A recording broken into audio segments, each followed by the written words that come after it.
And we're live. So I was online for the podcast for a couple of minutes, but something went wrong with OBS. The chat wouldn't work, so we're back. So in case you missed, we're doing a live stream on a full edit of a wedding I shot, wedding photography. I'm a pro. Well, let's forget the pro word. I'm a 20-year veteran wedding photographer. I've been all over the world. I shoot all over the world, and I mostly shoot hybrid right now, photo and video. Well, right now for about 17 years. But this case is about a wedding that's been photographed by me, only the photos. And I want to take you on how I edit a wedding. I do it quite fast and optimal, and I have a very polished workflow. And I want to take you with me on that workflow and how I edit those photos. Because a lot of photographers spend too much time editing photos. If I give workshops, I always ask, what do you do with editing? How long does it take? And sometimes I'm just amazed in how many days they take to edit the wedding. Well, I could edit the wedding in a couple of hours and I'm done. Still with a great quality, high-end wedding photography, high-end outcome of the photos. And a big part of that is actually before you even start editing. The best thing to do is to become a better photographer. The better you are at photography, the less you have to do in the edit. It's a how do you say it? It has a balance. The edit is important. It's like a great sauce on your dish. You know, like a great dish already tastes great, but add an extra great sauce and it becomes even better. That's the balance it should have. If your dish doesn't taste great, but you need some condiments to make it better, then your dish isn't great. So that means your photography isn't great. Make your photography better. And because I've been shooting weddings or photography for more than 20 years, I know how I shoot. I know what the outcome is of my photos. It's very consistent. So that's why I can edit fast. But I'm very curious how you like my way of editing and the way I approach the editing. So let's stop the talking. And sorry, I had it on the previous screen. I need to have this screen, but okay. This was the intro screen. So, it's the first time I'm using OBS, so I'm still have to get used to the switching of the buttons, like going to this part, go to this part, or like the full edit timeline. I'll get there. A quick one before we go into the edit. What do I use for editing? Because you see a lot of stuff on my desk. That's why I wanted to have a camera on here. It's quite basic actually. It looks impressive, but it isn't that impressive. I got two loop decks. Well, this one is a loop deck when I'm in Lightroom. That has a couple of things I use. Then the main thing I use as a loop deck is this thing. That's a big loop deck plus, and it has the physical buttons of what you do in Lightroom, and that's what's great about it. The physical buttons of like the exposure, the contrast, the vibrance, saturation. It makes your work really fast.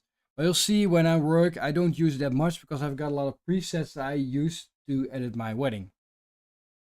And then I have a little bamboo here when I have to like go in Photoshop or I have like delete something, AI delete and stuff. But I don't have a big Wacom. I just have a small Wacom because I don't use it that much because I want to photograph in the right way. I want to hide things behind people's head instead of editing it out. Sometimes I can't hide it behind someone, has to edit it, but I have it here. So those things I use and my keyboard and my trackpad. So we started from scratch. So when I work in Lightroom, it's very important. I never import all the photos. And why is that? Because if every wedding I shoot and I import thousands and thousands of photos of every wedding, after 5 weddings, you got such a big catalog. It's already so big, it becomes slow, it takes a lot of space on your computer, and Lightroom isn't really a really great tool for cataloging. So I keep it simple. So what I do my photo selection in a program called Photo Mechanic. I already did that, and in that program I will do my full selection of what I think are the best photos. I put them in folders so I know every segment of the wedding. That's what I did already. Hope you can hear me. Sorry, I have a mic here. So if you look into my Lightroom right now, we're in the library, and one thing you'll notice, I only have library and develop the screens. I don't have anything else, and that's why I always delete the other ones, because you got the map here, you got the print. I don't use it, so I just delete it. Well, I'm not showing it. So if you go over here, I have folders of weddings, and you see everything has a different folder. And I don't want to make those folders every time. So what I do, I have like an AAA folder, and this folder is the basic folder structure that I use. So what I do, I duplicate this folder set, and this duplicate I will give the names of the wedding couple. So in this case, Sophie. Ooh.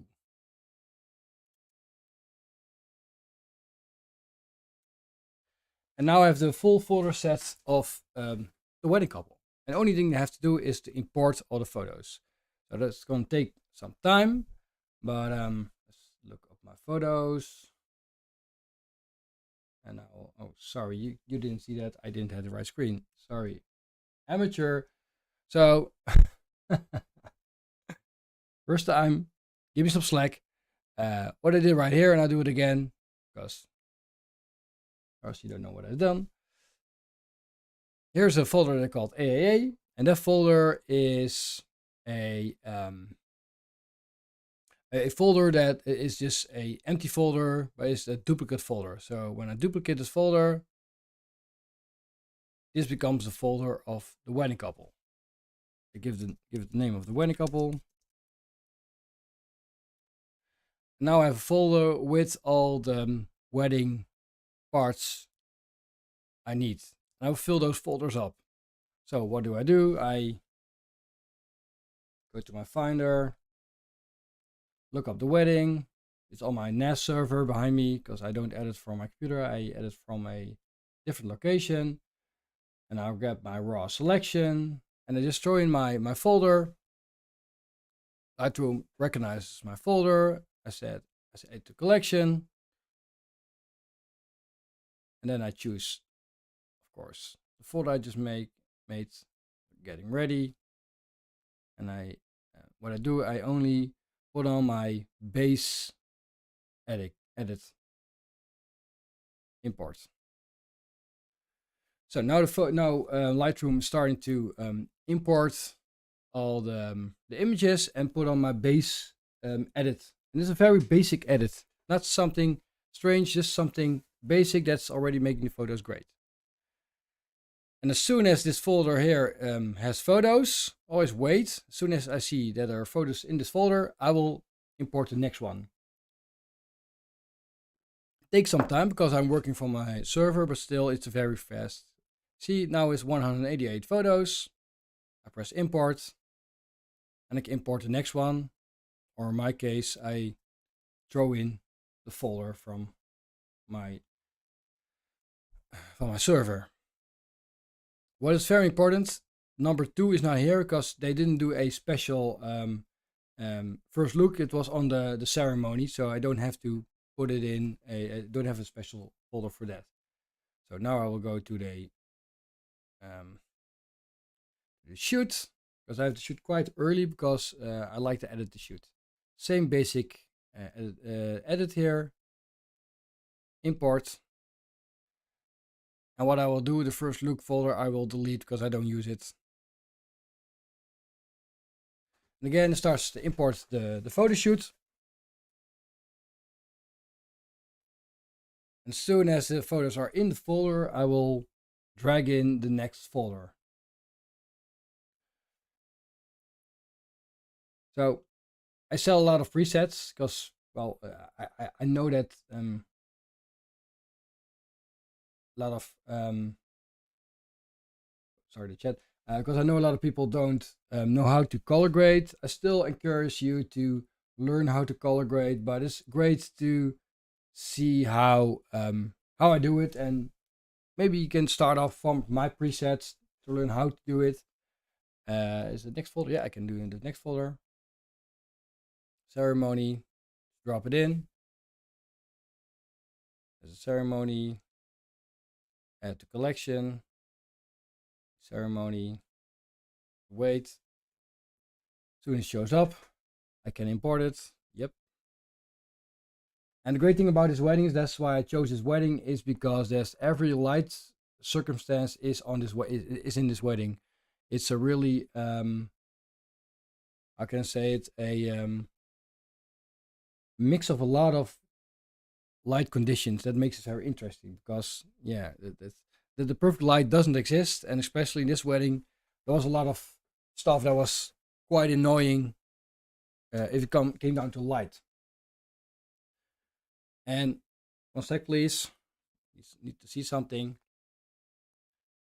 As you can see, he's importing all the photos again, and already there's 2 folders. I've got a lot of photos of this wedding because I chose a lot of photos, because there were a lot of great photos and there's a great couple, and I don't want them to miss something of this wedding that I like. So never count my photos. I just give as much photos as I think they can have and that I like.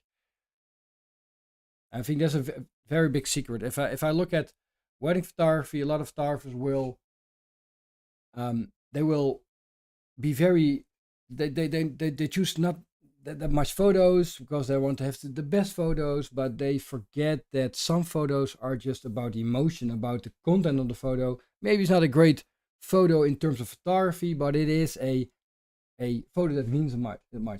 For instance, well, take my screen, like this is my, like in 2012 when my dog, who sadly passed away, it was a little puppy, and it was a phone photo, and I shot it while we were like jumping in the rain for the first time. And this photo means so much to me. The content of the photo is for me very important. Maybe the photo doesn't. Well, I'm in love with the photo because it's my puppy. But the important thing is that I have to import it. 1 sec, please. As a family. Important thing is that the content of the photo is important to me. And always remember, when you're shooting weddings, that the content is sometimes way more important than you might think. So wait again for the importing.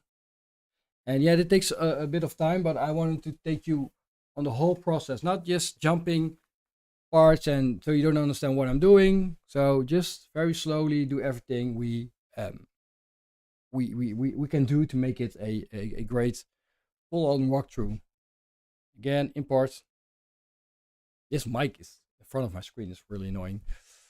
Oh, sorry, not import. So you get when you start to talk and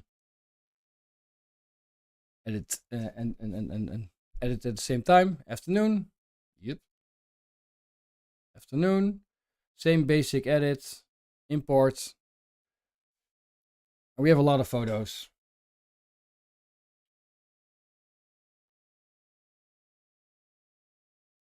Again, we wait, and then we have the dinner, the party, and misc. But this wedding, I didn't have a separate folder for this, so we can delete it because the details, I kept the details in the folders already. It depends on the wedding. Some weddings have make a special folder for the dinner or for the details. Some weddings I don't. Because the detail photos in this wedding are so scattered over all the moments that it's not. It's better to keep them in those moments of those, like they're happening on the screen. It's a dinner, and the dinner was like the location was kind of was a lot of wood, so very orangey. Worst nightmare for a photographer because it's too warm, it's too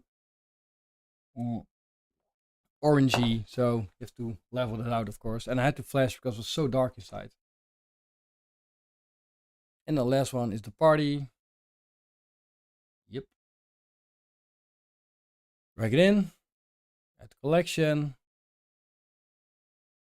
Party. Wait a sec. See the photos. Yep. Sometimes it takes some time. Yeah, imports. Okay, so this is the last folder I'm filling up. And now we have all the photos, importing.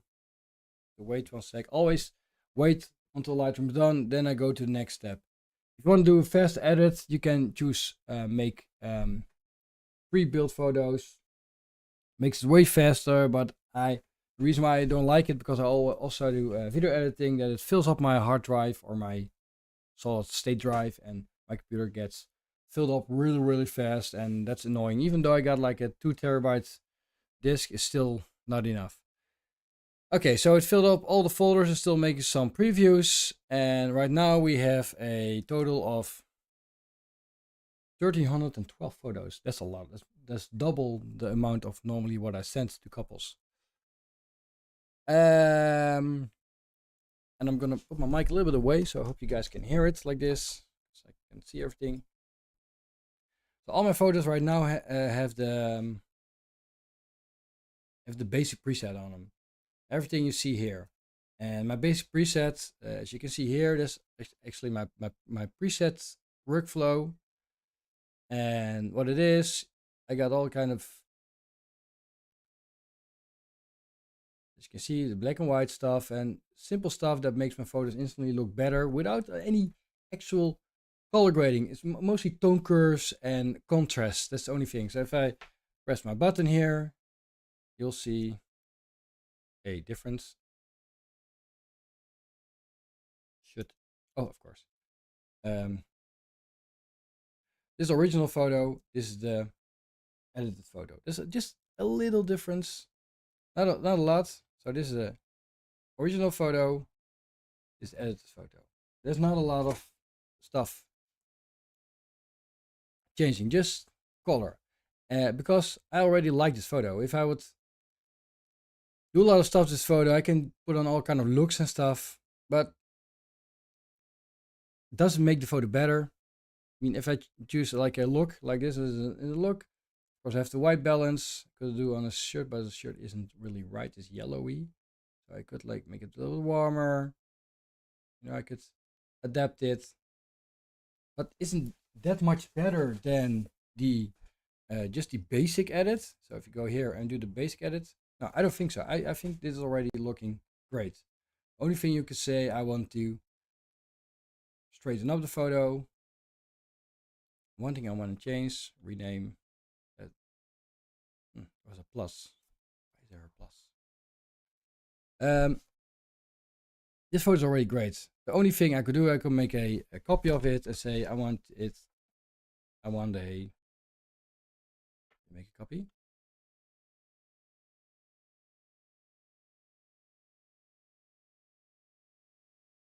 Oh. Okay, sorry, I already know what's going on. I was seeing in the wrong folder. So I was in the main folder, I have to go in the getting ready folder. So when I'm in the getting ready folder, that's why I use this loop deck right here. I have a button that's dedicated to make a virtual copy. I can say, well, this virtual copy, I want this photo also to be in black and white high contrast. And I think black and white is just way more interesting. And then these photos already are great. Well, let's start at the beginning. So here's the sun, lovely guy. So it already has the basic edit on it. I don't think you have to do a lot to it. So the only thing I could do, and that's what you see me do a lot, is maybe I want to like something like this. Could do this, but they could do it themselves, because I also like this angle. So I'm going to keep it the way it is, and if they want to cut it out themselves, they could do it themselves.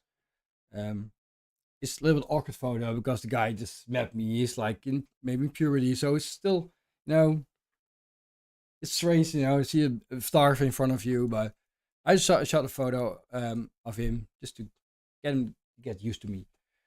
So the first photo here, there's like a detail photo. Detail photos always is important that it's about the detail. So there's a lot of stuff going on here. So I could just make it like this, and yeah, I could AI edit stuff out. But if you don't have to edit stuff out, you can do it by cropping, because cropping is a very powerful tool. But maybe I don't like the fact that this is on it. You see the whole thing. So right here is interesting because I have the basic, but it's not very interesting. So I could do like a little bit of vibrance, or I could say, well, I want to have a little of a, let's say a cool background, or like a desaturated background. I think that's great. Like the desaturated background. And it's still, so what these do, those masks are on top of the presets. I have presets that do stuff, like a highlight contrast. And on top of that, I could do like a desaturated background. My preset is actually this whole thing right here. It's not like one preset. She was a little bit dark, but I don't really mind. What I could do is maybe a radial filter, but I mean, I like this photo as it is, like this. So you don't see the green in the back. It's fine. And I think for this photo, I think a black white, probably a high contrast black white, like a basic could work. I'm not feeling it. So second one, I made a photo. I always make a lot of photos of those details because they bought this stuff. It probably is expensive, so you want to do something with it. Again, I could do like a desaturated background. I'm looking at like the, oh sorry. Yeah, that's why I like it. I could do like a black and white version of it. High contrast. Same here. So if I like this edit, so let's say I like this edit, instead of continuously doing all those things, I can say, well, I copy everything. And I say check all. Instead of the masking, I could do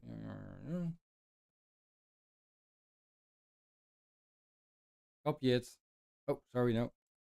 I copy it, except the crop, which I can't use. Okay. Then I can go to this one and say paste. The only thing it takes with it is the crop. I can uncrop it like this. And I think this is the best photo because the background is quite clean. And I think I'm gonna copy this one and make it a black and white also.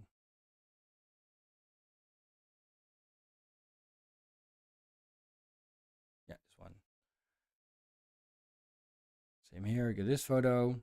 I don't like this photo compared to the other ones, so I'm gonna delete it.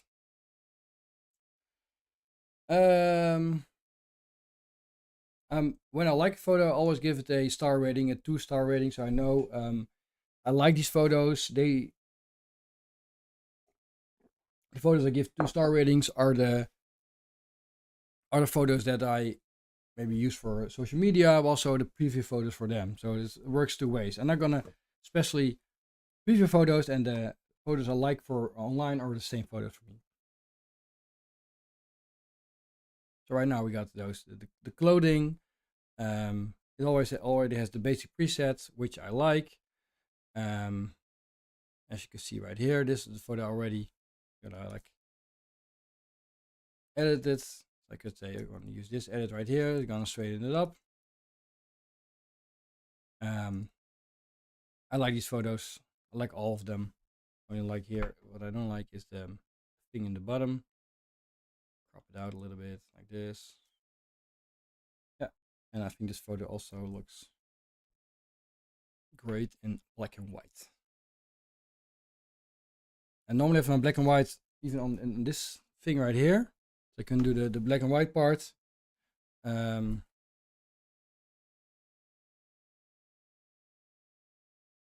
I give it 2 stars, so I know I like these photos. I'll go to the groom getting ready. Is there stuff I want to change about this photo? So I could say, well, I want maybe a little bit more vibrance, but I don't think he needs vibrance because he already has like he has color on his skin, so he isn't very white. So I wouldn't add some extra color because I already like his skin tone. What I can say, like I can desaturate the background. If you see like this, I desaturate the background. That makes it a little bit more softer. So a little bit more about him. I can say like people pop like this. There's a really strong thing about presets. That people pop thing is really a big difference. So if you go to the original photo, now to the edit, it really pops. And I didn't do any color grading. So people always like color grading, but the only thing I did is just like doing contrast things, like working with my tone curve, working with my exposure and stuff. It's all about shade, light and dark. That's the only thing. This is the thing I get really annoying me. We could argue that it's like his eyes are better if it's a little bit more like a, see here, so everything follows in the rule of thirds. It's a little bit more powerful. Again, I like him. Sorry, yes. This microphone, I need a new microphone stand. I'm gonna put it right here. Again, I can copy this, do a black and white version, basic or high contrast. Well, I like a high contrast thing. Basic, high contrast, and now we get like a really poppy photo without doing any color grading. So good color grading is no color grading. We'll get to the color grading. I use auto white balance. I don't use manual white balance. It's such a, why would I? Because I can do it now and the camera can do it perfectly. Again, maybe you can say, well, I like this. I want to check none. I say I want to, because I do it like this, because or else he takes with it is crop, the curve, the color mixer, I do everything because I don't know the best thing for copying. Oh, transform. Ah, that was a problem. Remove also no effects, lens blur, and the masking and calibration. So now this is set. Now when I paste this here, we get a pop color. Great photo. Great. I like this. I don't like. It's not really annoying me. I want to check out how it looks like this.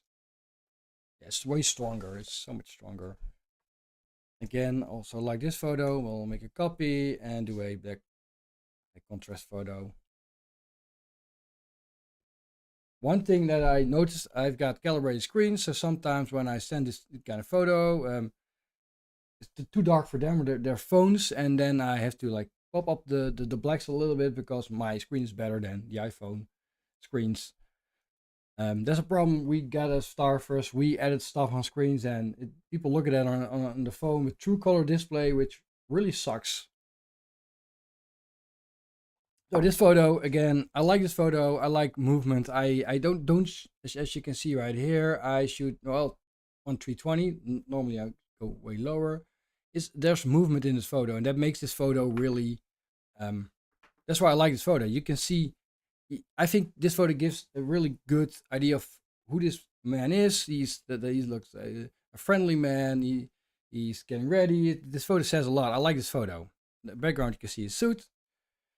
I put on my presets. This original. This is how we edit it. And again, I'm gonna make a black and white version of this because he deserves a black and white. Now you can see there's a little bit too dark, so I can open up the blacks a little bit, and we have another photo. And again, the same thing with the subject separation.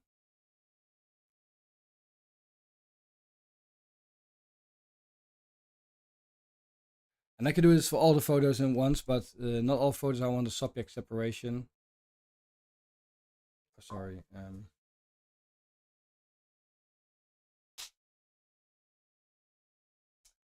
I got a phone call. Let's take 1 sec, please. Ja? Oké, ja, ik zit eigenlijk midden in de opname. Dankjewel. Hoi hoi.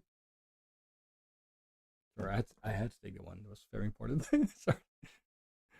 Uh, um, I was Dutch, by the way, in case you didn't notice I was Dutch, which I don't think you.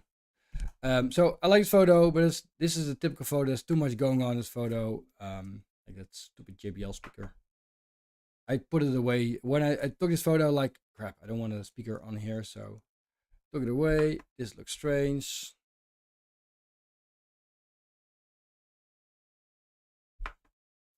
No man, annoying. This microphone. I have to put it somewhere else because in front of my arms when I'm editing.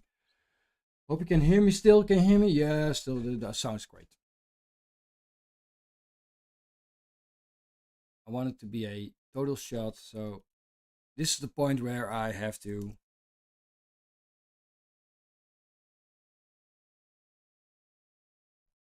use a eraser to just delete the stupid speaker. And one thing I saw too late that he has his smartwatch on. I don't like smartwatches on a person when shooting weddings. I like a watch, a beautiful watch, but not a smartwatch. Because I mean I have a smartwatch, but they look horrible on photos. Yeah, so delete. But this is a case of I could have fixed this before I took this photo. Just really look what the scene is, make sure everything is cleaned up, so you don't have to edit something with AI tools and stuff. Again,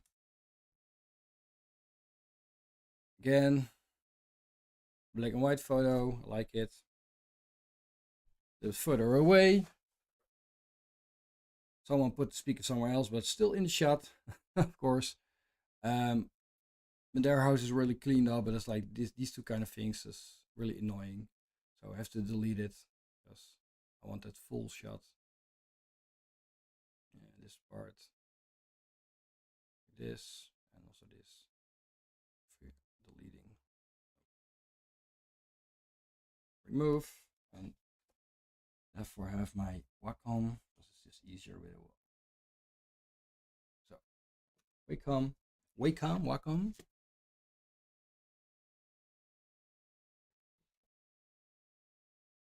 Yeah.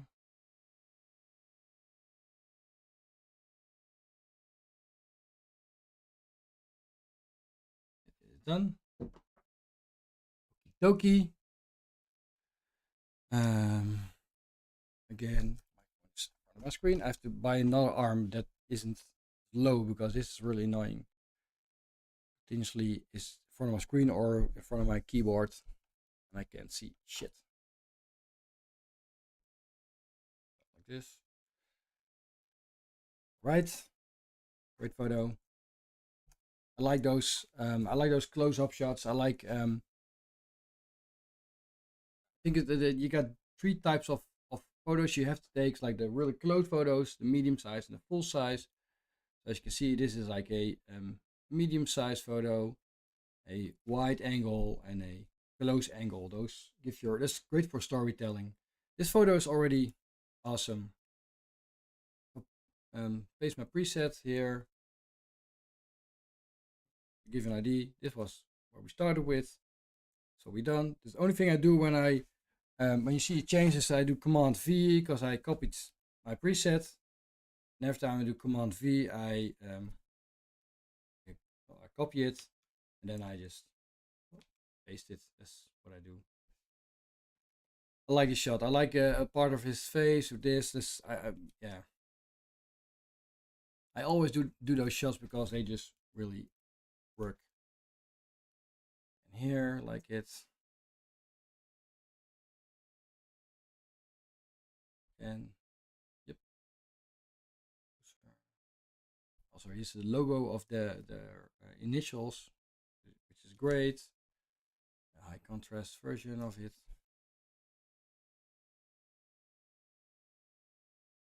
So now the family comes in, and the only thing I do, I will open up the. You see, there's a high ISO photo, especially can you see this like a 6400 is ISO. I work with ND filters, even when I shooting photo, ND filter and polarizing filter in it, so you get a noise. But I don't mind noise because I like noise. Again here, open it up. And these kind of photos aren't really, this is a perfect example of a photo that isn't really interesting for you as a photographer, but this is an interesting photo for them as a couple. So I choose these kind of photos. Only thing I want is make it a little bit more interesting, more interaction like this. Maybe even a black and white version of it, like a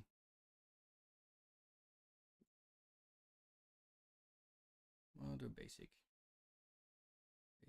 version. Her father liked photography, so he will like the black and white photo. I'm sure. I'm hitting my microphone because sorry, I have to change my setup. Straight, and this is a great photo. He's there hugging. His mother is in the background. It's a very classical thing you see on weddings. So now I brighten them up. It's even better. Again here, I'm just gonna crop, lighten up, straighten up. That's it. This photo, when there's a lot of stuff going on in a photo, it sometimes helps to make it black and white, because black and white just makes it a little more relaxed, like this, you know, like just now you get pulled into this part of the photo instead of when you're going color. But what I always say to couples, you get the color photo and you get the black and white photo. Why not? Because or else they're gonna ask for black and white photos or vice versa, and this way it's very simple to solve. Getting ready of the son and father. Beautiful moment. I like their house, has such a great backdrop. A little closer, so what I want is like, I want to connect them. So I see the rule of thirds, I want them to be here. Yeah, on his face. So now these lines connect them. You get sucked into this photo, you'll see them, and I didn't focus on them, I focused on this point right here. Now it becomes a interesting photo.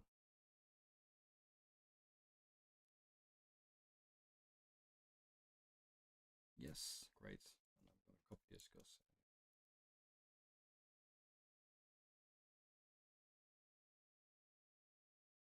this is better, because his face a little bit, yeah, better. And again, there's too much space right here. Maybe you can close it off a little bit. Like this. Again, and I'm going really slow right now. Normally I will go way faster and not talk, because you know, men can talk and do things at the same time. Yeah, this is also very good. Black and white.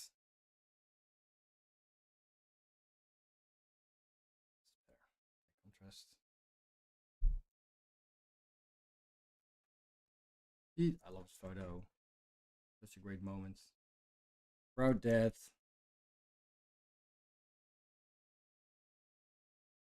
This is a great photo. I like it.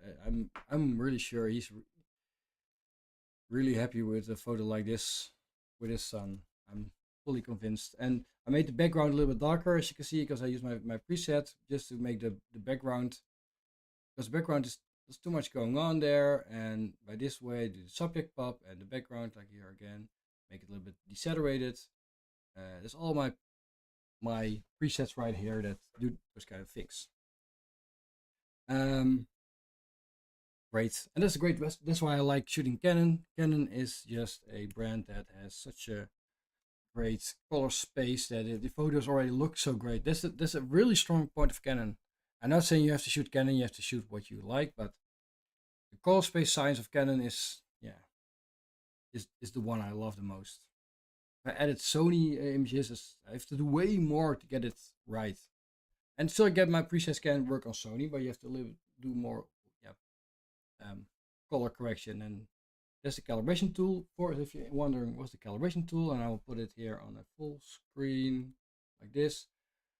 You see here the calibration tool is quite high up with me. So this is what actually changes the color science of your camera. So you can change little things here. You make the image pop like this, like really pop out. That's where you can change stuff if your colors are a little bit off. And if you change this and make a preset for your photos, for Sony for instance, Nikon, doesn't matter. All your photos will have the same outcome. It's technical. If you want to see a video about it, let me know. Enfin, like this photo again. Also like this photo. And did I put on my if no, not again. Yes, like this is better. Better. Like this. Make a screen copy. Make a right high contrast. Great photo. A little bit more like this. Yep. So it's a little strange. I think probably I shot this in 24 millimeters or something, or 31. Yeah, doesn't feel great. Like this, it's better. Yeah, so I like the contrast pop because it needs to. Yes, this is a great photo. So I like like a white copy of it. Like this. And I will use the basic and high contrast version across each other, because some photos I want a little more contrast, some photos I want less contrast. Great photo this also. Great photo. A little bit more in this. Don't be afraid to cut something off. You can do that. Like this, yeah. So there's a light coming in from the roof. I was experimenting with that. It gets a little bit more washed out, which I don't mind. You can always, if it's too washed out, you can use dehaze. You know, like, and go back to the dehaze version, contrast version of it, which I like. Over here there's a belt and machete. Machete is the same in English. The buttons. It's a part of the wedding, so I don't want to delete it. I like it actually. I want a little more light in it. And great photo. Yeah. So he's gonna love the photo. I just know it's. Yeah, the contrast and high contrast is still not a lot of contrast. It's, yeah, well, it's contrast, but not like too much. All my photos look great, but I don't want it to look too edited. And I like the way he looks at his dad. And being a dad myself, I have a young son. It's just great to have a son look at you like that. He looks really proud, you know, like yeah, that's what you want, your son to look proud at you, and like, yeah, that, especially that age, it's a difficult age. Everyone knows that. And like this photo, too much going on right here. Let's pull us into that moment like this. And it's way better. So we lost the distraction.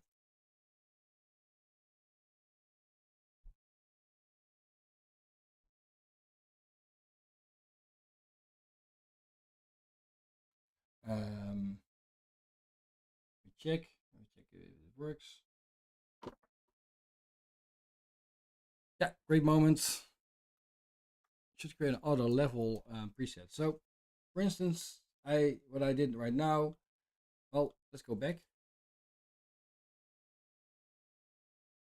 So, photo isn't level, so I do this and I auto level this, and I have a basic preset on here. So I could say I want to update with current settings, but I also want to add a auto level in it. So I'll have to turn everything off.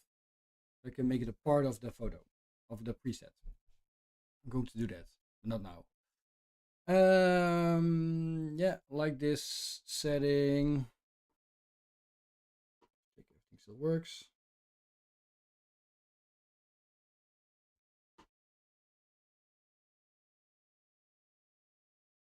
Yeah.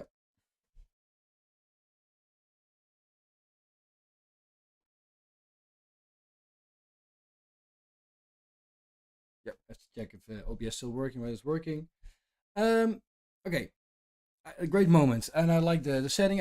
So we walk to the house to check out what the best place for light. I always turn off all the lights. I say, please, can we turn off the lights? I only want daylight because I love daylight. It's Rembrandt lights. It's light from one side, creating contrast, creating interesting structures. I'm going to add on my pop-up preset. You'll see right now they're just a little bit more interesting. In this case, I will highlight the shadows a little bit more here, or the background. So I go in my background is dark, and I can say, well, a little less dark, or make the shadows a little bit more open like this, so I'll get more contrast on his sides, on the back. Like the photo, but I also want to make it a black and white photo. Yes, right. Up. This. Yep. Like this one too. Again, pop up. There's a lot of pop up photos. A little bit out of balance, as you can see right here. So we want balance in the forest look. So always the wolf birds just really works, you know, like if you do it like this, it gets sucked into it. The thing I always have to be careful because I'm quite tall. I'm typical Dutch. So when I'm photographing like this, you can see in this photo that I'm still too high up. I have to photograph from a little bit lower angle, because or else they will look smaller than me, which is very logical. Because if I photograph like this, you will see like this perspective, and you want your camera to be level or maybe a little bit up.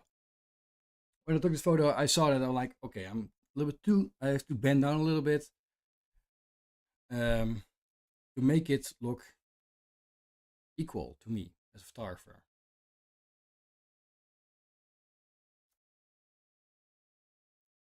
This photo is just a great photo to have with your dad.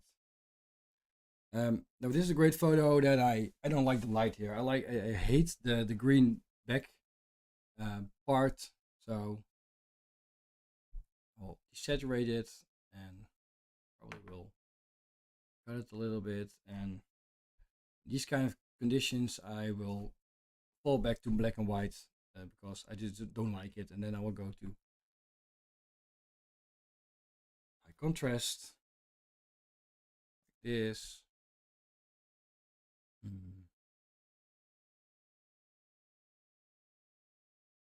Maybe the basic, grab the basic is better. So now is the background is less distracting. This photo, and I've got like a skin retouch iris pop up, and you'll see his eyes pop up a little bit, as you see here. So there's a difference between off or on, just a little bit, because I shoot with a high contrast, so I need a little bit of pop of it. Same here, the brighter skin retouch, and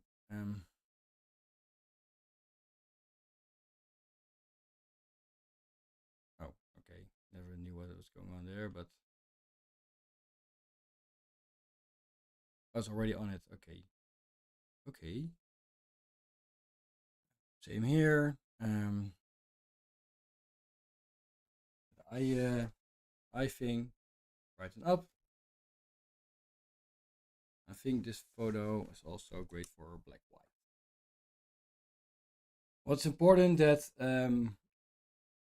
my presets are built, and when I choose the black and white, the eye pop-up stays there, the skin retouch stays there. It's just a little retouch, not like a big retouch, but just make it a little bit softer sometimes.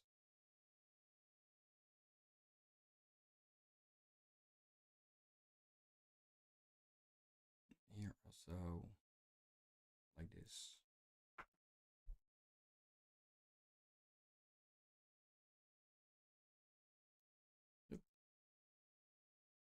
So in a photo like this, because this is just too bright. This is the first thing I'm looking at. This photo is this here. So what you could do is like grab make an extra mask, like this M on your keyboard, and I just make it a little bit softer and the highlights lower to make it a little bit less. And now you can see the difference. Now you will look at his face instead of looking at a big shoulder. So this without mask, with the mask. That's all the difference. Just wait a moment. Yep. A moment. He put his shoes on standing because he couldn't sit down. Which makes it a little bit trouble to get a great photo because standing and put on your shoes isn't optimal for me as a photographer, because it's always a bitch to get great photos of someone that's putting on the shoes. I like that people sit down, it's better, but always the case. I like the setting, and I know this is a photo that will work in black and white because why? He's white, and so he pops from the screen. I did a little bit closer like this. I'm not really convinced of these photos, but I'll keep them anyway. Just close a little bit down. Black and white version of it. Choose. Why not? Now, this is a photo that just screams black and white, high contrast.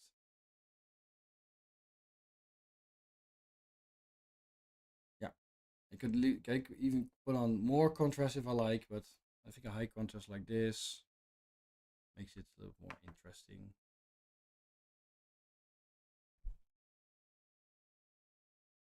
Yeah, and now what I'm going to do here is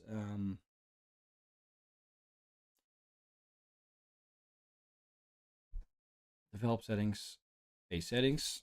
You used to Lightroom before, you can select all your photos and do Command V and just you paste all the settings on all the photos, but it doesn't do that anymore, which is really annoying. Do it too bright, so we're darkening them down. Hit a pop-up down. I like the fact that his eyes are closed. I like closed eyes on photos. Like a white version of it. Ooh, great shot. Again, this also man. Can choose. Cannot choose. Contrast. Great shot. Yep. So this is a photo where you can see the sunbeam coming in. This. Oh. A great candidate for also a black and white. Some weddings just work for black and white. Some weddings don't work for black and white. It's depending on the wedding and the clothes they wear. Like this shot a lot. Definitely a black and white version of it.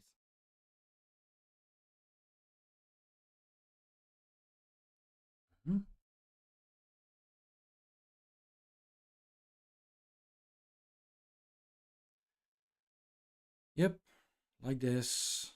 Black and white version. Put on a jacket. He's going to teach his son how to put on a jacket with another man. But there's a little crooked shot. I don't know why I did that. This happens. Better. Also, a very beautiful black and white moment. Better. Again, strange. I'm a guy that crops in, normally when I'm shooting, but sometimes, yeah. Even I go do the wrong thing. Oh, I don't know why he's doing that. Maybe I'm just too fast. Oh yeah, that's it. I'm too fast. I have to wait. So here's a great example that the background tool didn't do a great job. Background dark isn't really doing a great job because you see it here around his head. So I could edit that out, but instead of that I will just make it a little bit like this, a little lighter, so the problem dissolves.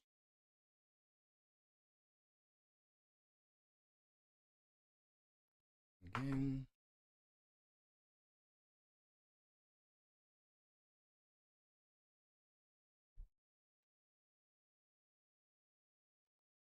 Yep.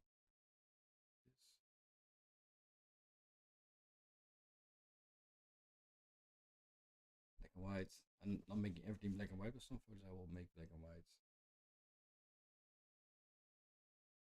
Do the haze. Yeah, great. Great. Yeah, this is great for this is what I'm looking for. So I let people do stuff, and in the hope that it's um, creating something. So to get an interaction. So I ask him to like just dust off his shoulders, like what you see in the movies, and he does it, and he has to laugh because it's ridiculous. I don't know why they do it, but it works because he has to laugh. He has to laugh, and look. I mean, I really love this photo. I love this photo because I know the couple right now, and it's a great couple. And um, sorry, there's a wrong black and white preset, and that makes this such a photo with a lot of value. Oh, same thing that he does. Same thing here.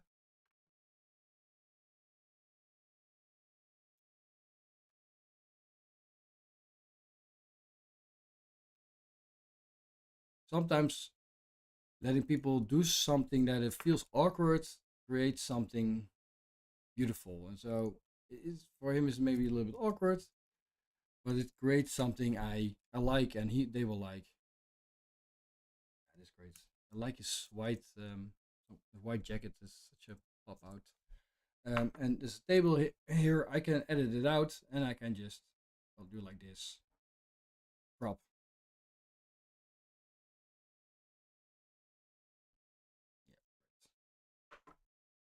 Yeah, I can move the table. I can move the table. I won't move the table.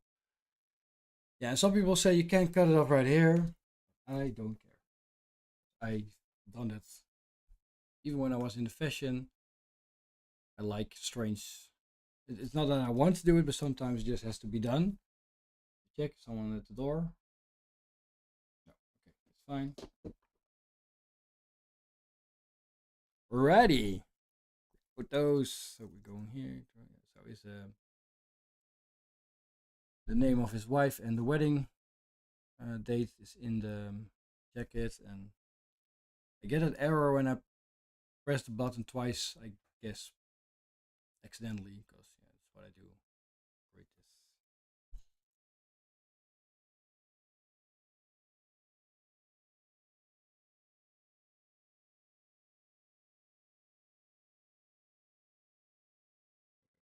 Great. Black and white. And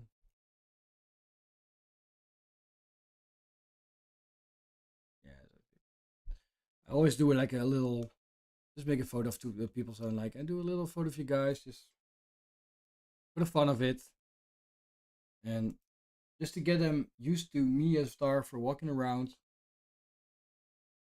shooting photos. Sometimes I'll ask them to like do a pose like this to just make a photo, not a real pose, but just to make it less awkward, just to get to know me. And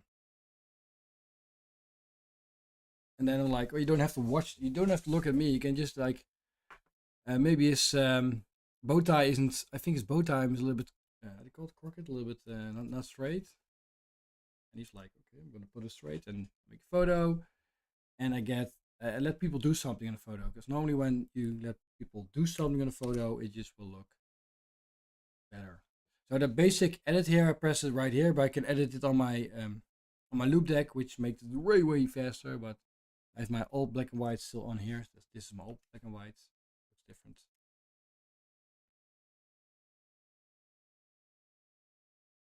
So edit. I change my presets a lot. So this is like a annoying situation with the backlight. So I can do a lot of things. I can, but sometimes I do mind it a little bit to be over brightened. And the best thing to do here is just to go black and white.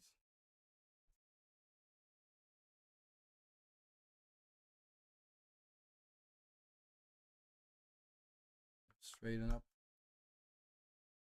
Yep, like this. This is father-in-law. That moment. Yep. Moments like this. Show this button. He helps them. So he explains how to do it. And get those great moments. A kiss. It's always great. They love each other. Sort of. She's in sharp because sometimes I shoot in sharp. A lot of times I shoot in sharp photos because that's what I do. I'll make sure everything pops up a little bit more and it will be fixed like this. So these kind of photos I make a lot. These kind of close shots. You can see by the photo I was really close. Use a maybe 35 millimeters, 37 millimeters. It's really in your face, but that's what I like. Wrong preset. High contrast on the basic one. This, open up a little bit. It's like this. And it's very tempting to use like a look, because I got all kind of looks. I got the analog look, and I don't want to use it for this. I just want to keep it normal. Photos like this are always a little messy. I can make it better. Oh, black and white. So better. So her hair again, black and white.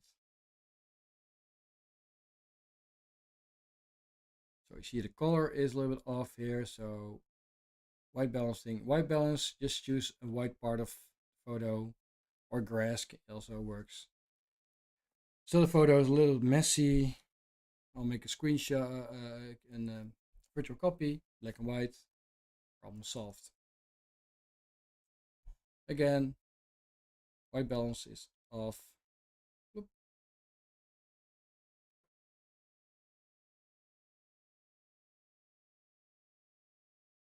Like this.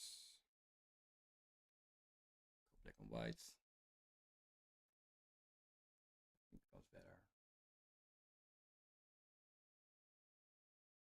I don't know why all those photos have a very strange white balance, but they do.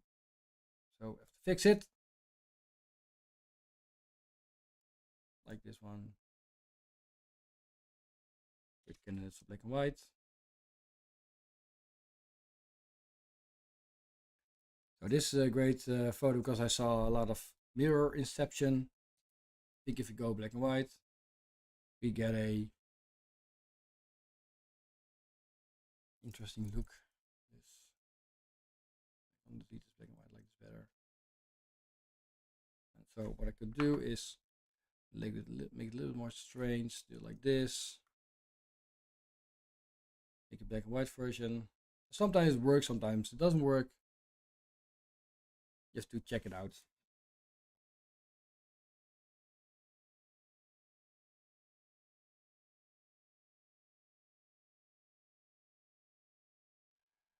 So these kind of photos, like people standing around and stuff, I always choose those photos because for me, the photographer, this photo isn't worth anything. But I know for a couple, so this is like what's happening around the wedding. Because you got to remember when you shoot a wedding, you forget everything. You forget everything goes by so fast. So this is like a little moment before he goes to the wedding location, and you will like, what's this kind of moment? I will focus my camera. I will make photos because of this little joyous moment. When I make it like a black and white shot, it's a great moment for them to have. This is like their interaction. That's how they are. There's the bouquet. So, the wedding bouquet. You could use a vibrance pop like this. And this on it. contrasting maybe. I like the high contrast. Yeah, let's do a high contrast. Only thing I have to change is the white balance maybe. Yep. It's the photo as it was. Now it's like this. Could even go black and white, but it's flowers. They have colors, so we need to have those colors. Letter, they red. So intimate moments.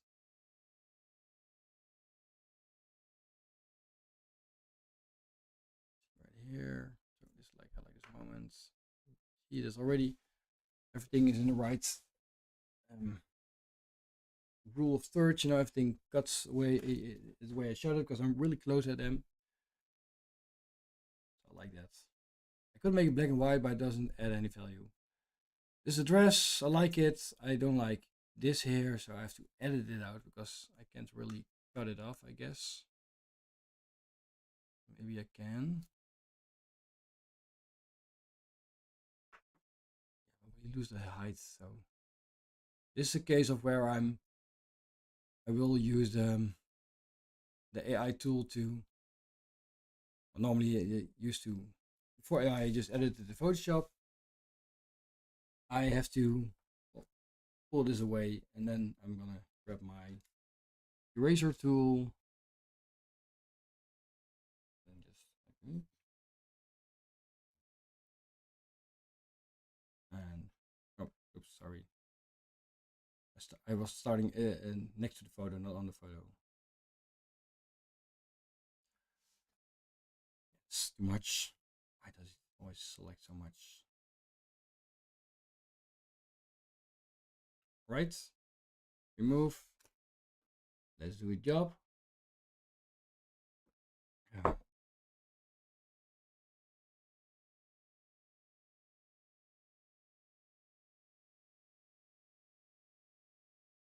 Yeah, still works.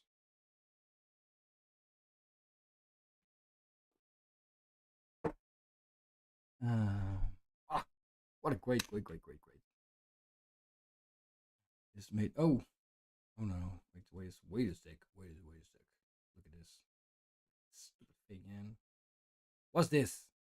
What's this? Did you just hate it when AI doesn't work? Okay. They want to spend too much time on this, so crop tool. Just enough that I can. Yeah. I think I want to do the same with this as with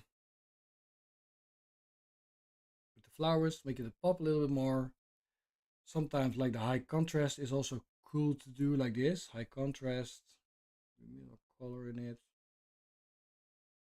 This may be too much high contrast because then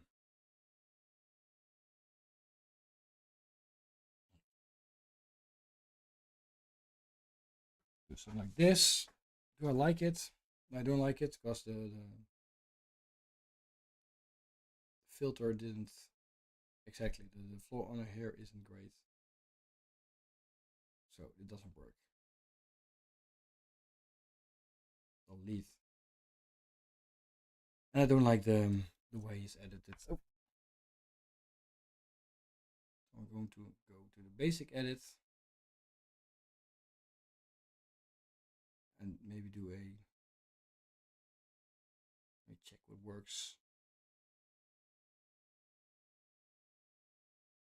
Yeah, I do like this and I make a black and white version.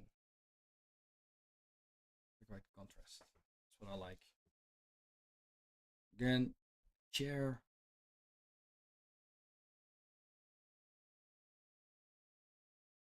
It's a house, so those things happen.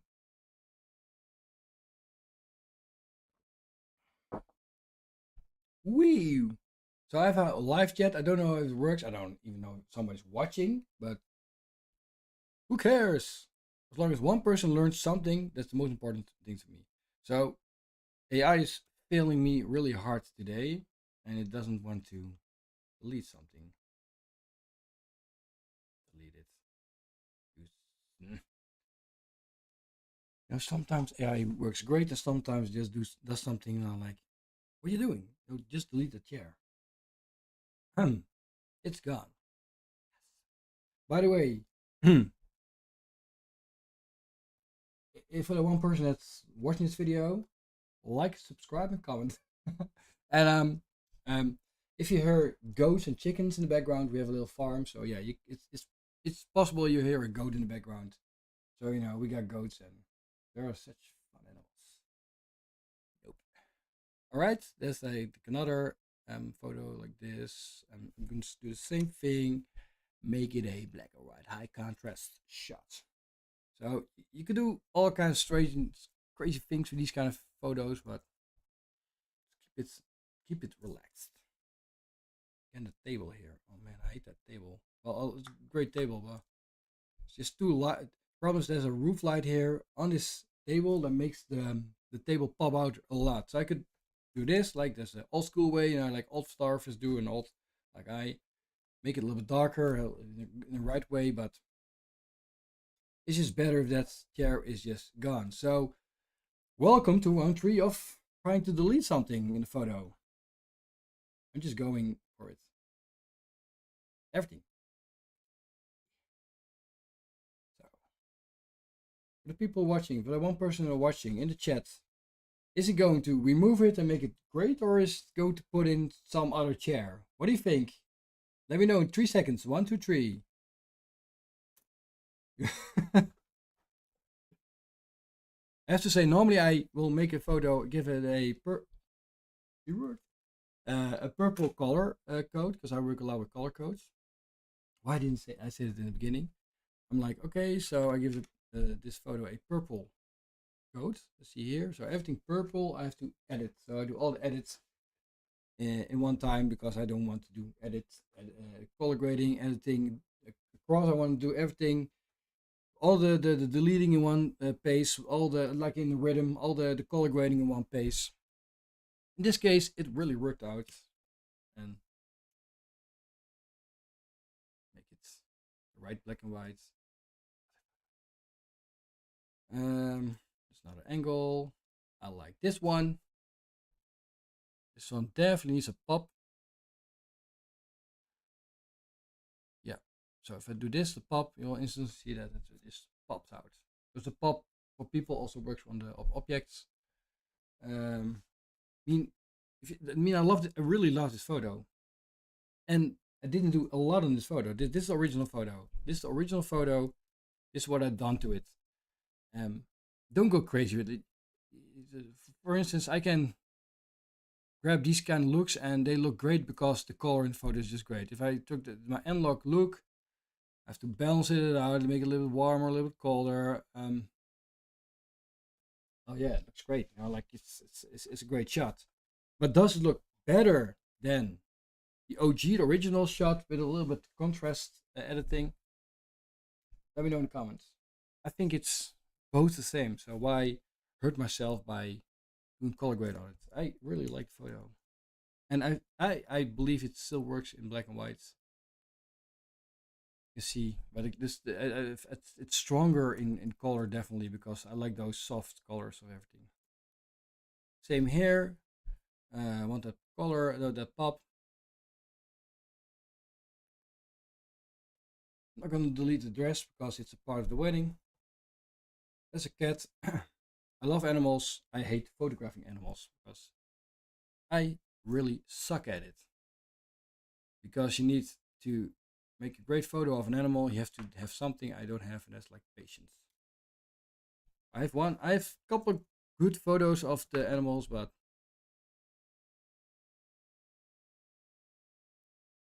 sometimes it works. It's a kitty cat. It's great. It's a fun shot. Like this one, I think my camera had to go more to the right to make a real great photo. So yeah, this sucks. It's better. This doesn't make it better. I think we have to keep this thing. So the Dutch word for this thing is called a poof. It's a really funny word. Poof. Which also sounds funny in Dutch. Poof. Anyways, that's the cat. Another cat. It looks here. Oh, look at me. I'm a pretty cat. Here's a cat. It's better. Let's do a pop out. Yeah. Make it a little bit more less light. And see there's a little shadow here. And you know, right now, I don't like this. Yeah. Great. Like this. Great shot. We'll do the same thing here. Oh, it's a little dark, so the background gets a little more dark. See window here, but don't want the window to be, yep, like this. Oh, look at me making a very crooked photo, and I can see a black thing here. These kind of things makes the difference, you know, like when you go to a like the better stars or the better editors will spot these kind of things and will remove those. Those little things make so much difference in a whole photo. And I already did that way before AI. There was just way more work. Masking updates. Masking error. That's better. I like this photo. And I think this photo will be great in black and white also. Yeah. Popping out. Again, put on my AI tools. AI made the work just go really way faster than it used to. The cat's looking like I'm gonna scratch someone. I was so scared that like I think these cats are really cute. I don't think they scratch, but I'm always scared with cats that like they decide to scratch someone on a wedding day and like, and then they say like, "Oh, can you Photoshop that out?" I'm like, "F no, I don't want to show all the scratches out." Right? Scissors, because I always make photos of people using scissors because some people do.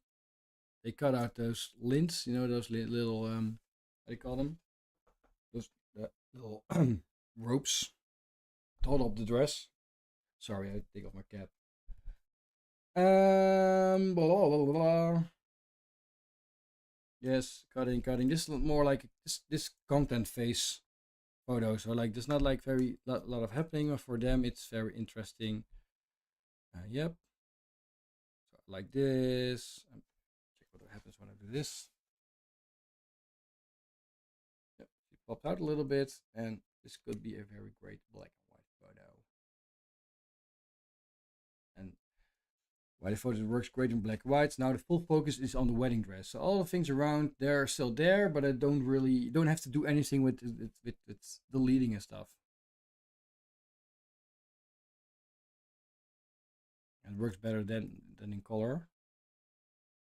And yeah, cut off right here. This pop out. See the pop out.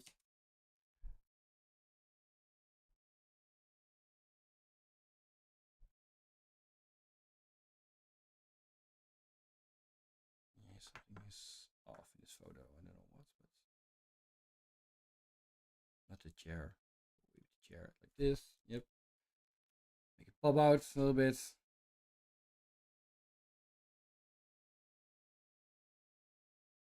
Oh, sorry, it's more warm black and white. Great. So almost through these photos. Let me check because I want to choose some photos. I like this one also. Yep, and now we go. I was gonna pull the dress on. It's a little bit unsharp because I shot 1/60th of seconds, sometimes 1/25 even.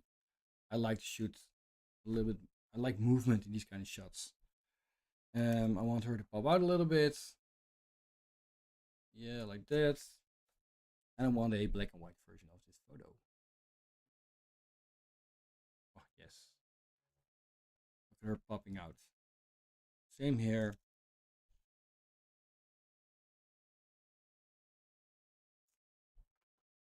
See a little bit. I'm missing the better black and white version. Oh yeah.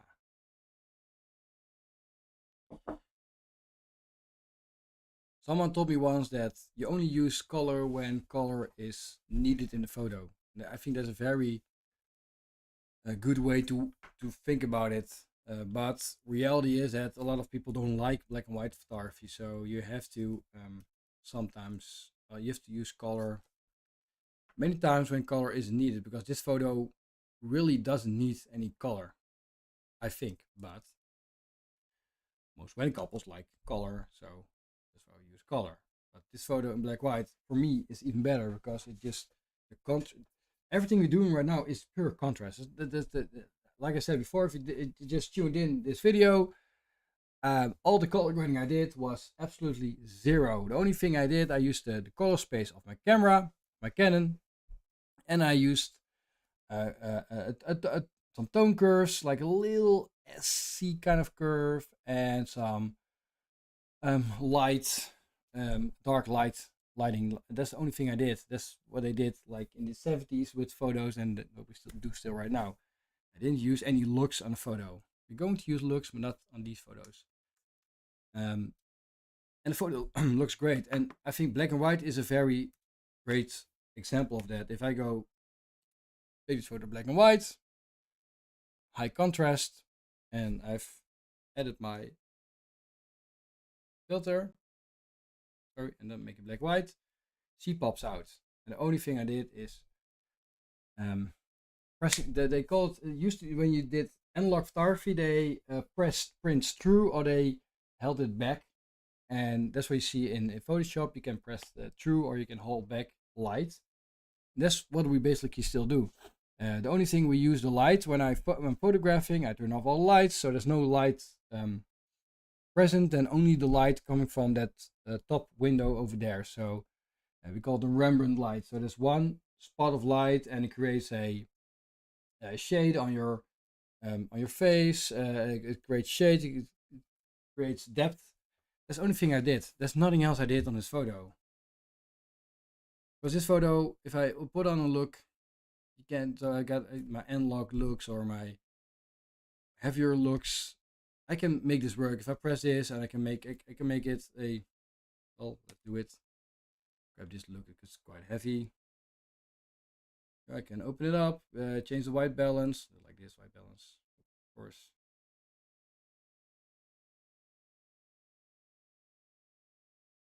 So now I have a look in this photo.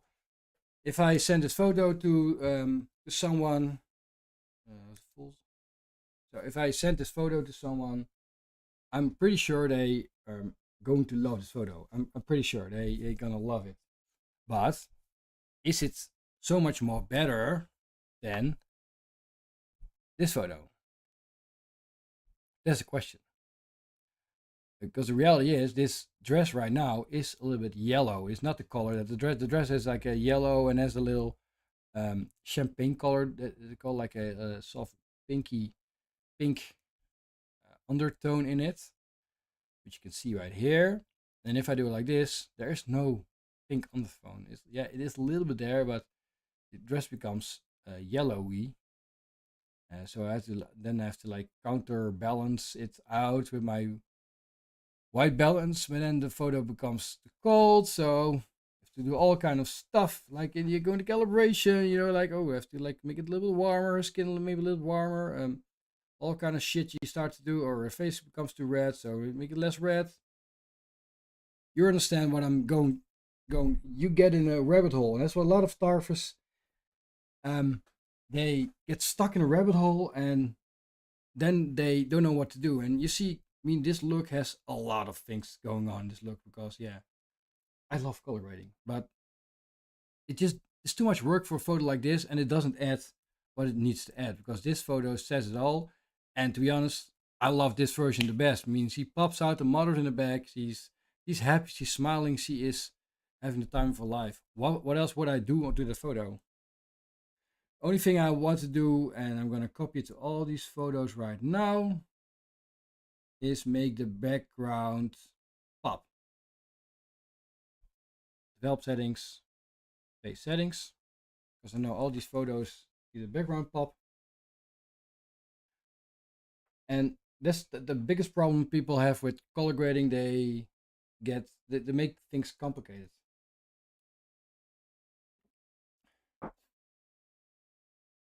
And don't make things complicated, guys. Don't make it simple.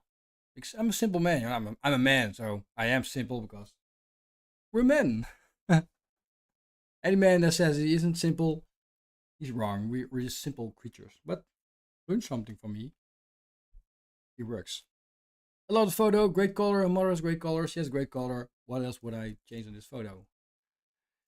Always. And with these kind of photos, I'm standing with her. My camera's against her head. You know, like taking that photo. I want to be in that moment. A little bit movement is what I like. I love these kind of shots. Make a high contrast version, black and white. Booyah! Like Ali G says. Booyah! Great shot. Yep. It's not like complimenting myself like great shot, but more like, oh yeah, I like that everything comes together. Because I'm a photographer. I don't like my work. Like every photographer doesn't like his work. It's always or her work or a person's work. Much light. Auto. Straighten up like this. Better. This is a very great candidate for black and white. If you're tuning in, you didn't watch the beginning of the video, I will if I make a black and white, I have a button here. I can make an instant virtual copy, and I will send the couple the black and white and the color version, so they have the both of the versions. Sometimes only the black and white because the color just doesn't look great or is horrible. Then I won't make a black and white version. Again, this works in black and white. Love it. Less. Like this also. I like her hands. You know, like it's a very connecting photo. Mother. I like the mother. She has a really great speaking voice. What is wrong with this photo? Yeah, this is wrong. Yep.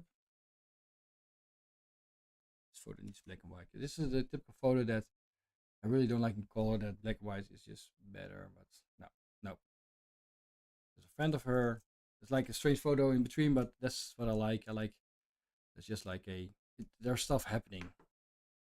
So these photos, I'm not going to cut anything off because that's the reality. When a woman gets ready, there's a lot of stuff going on. It's like a little hen house that makes it just fun. But when I make this photo, because now it's a hen house, because you see her dad is standing here, her mom, a friend. When I make this photo black and white, I can eliminate the rest.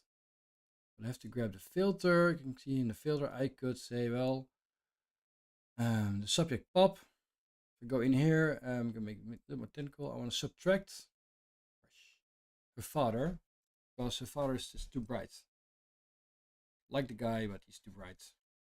And then I can make him. Oh, crapper.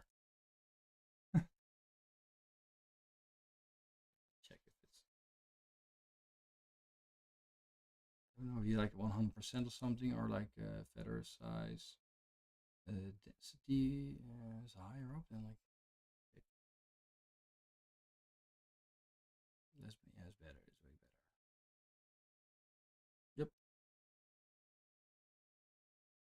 Brush.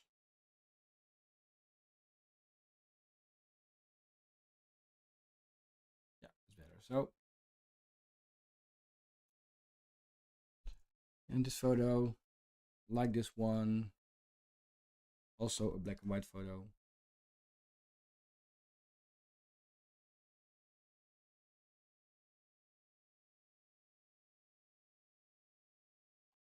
Yep, definitely a close-up shot. So that's wrong. I had to. Sometimes things happen. Have to be really quick. Like this moment, it's too late. That's gonna be the veil. The veil. Yep. On the veil. I'm going through this with my keyboard and making little small adjustments. Can you see it on the screen? Can you see my keyboard? Yeah, so I'm doing some exposure settings, and this is a perfect photo for black and white. Looking for. I knew I shot this photo. I always remember every photo I shot. This is the black and white photo. She's standing there. She's standing here. Her friends are standing here. Daughters of her husband. Great stuff. Maybe I could like this, but this photo works way better in black and white because of this reason. Now she really pops. I could even say that I want to this.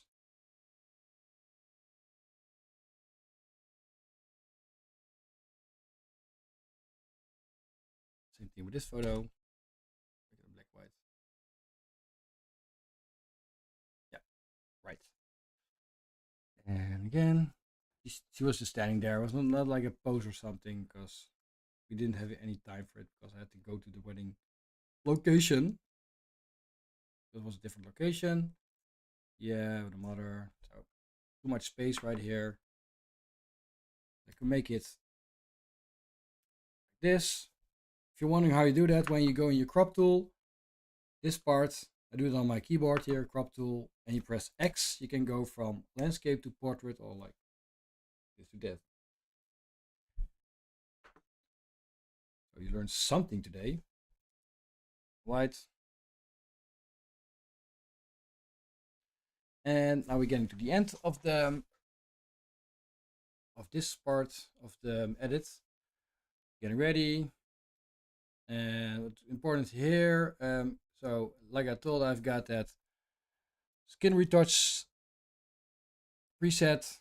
I put it on, and these presets, these masks here, go over these ones and over this one. So my masks go over all my presets. So this very. So if someone asks, "What's your preset?" Well, my presets is this full folder is my whole preset.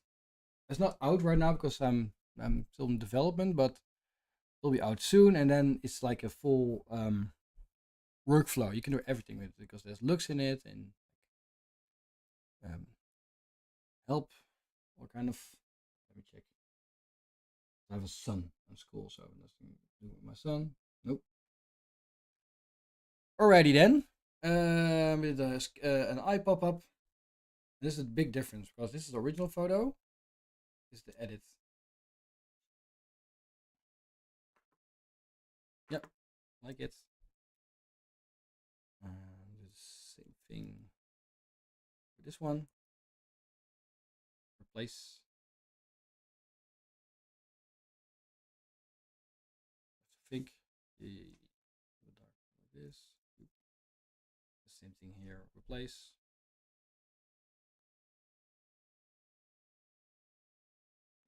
So when you edit eyes, don't go to this a little bit because eyes, if something's wrong with it, you will instantly see it. We're trained on looking at eyes as people. And I think this one works in black and white also because yeah.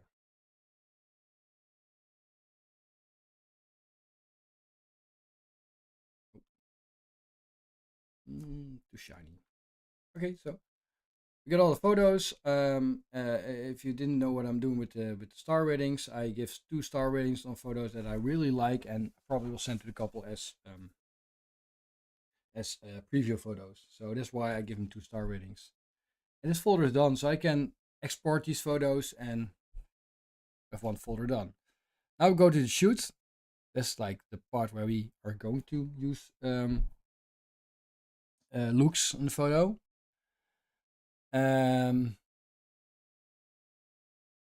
So I always start out my shoot with a little story. So I want to get people in the shooting mood. It sounds strange, but that's what I do.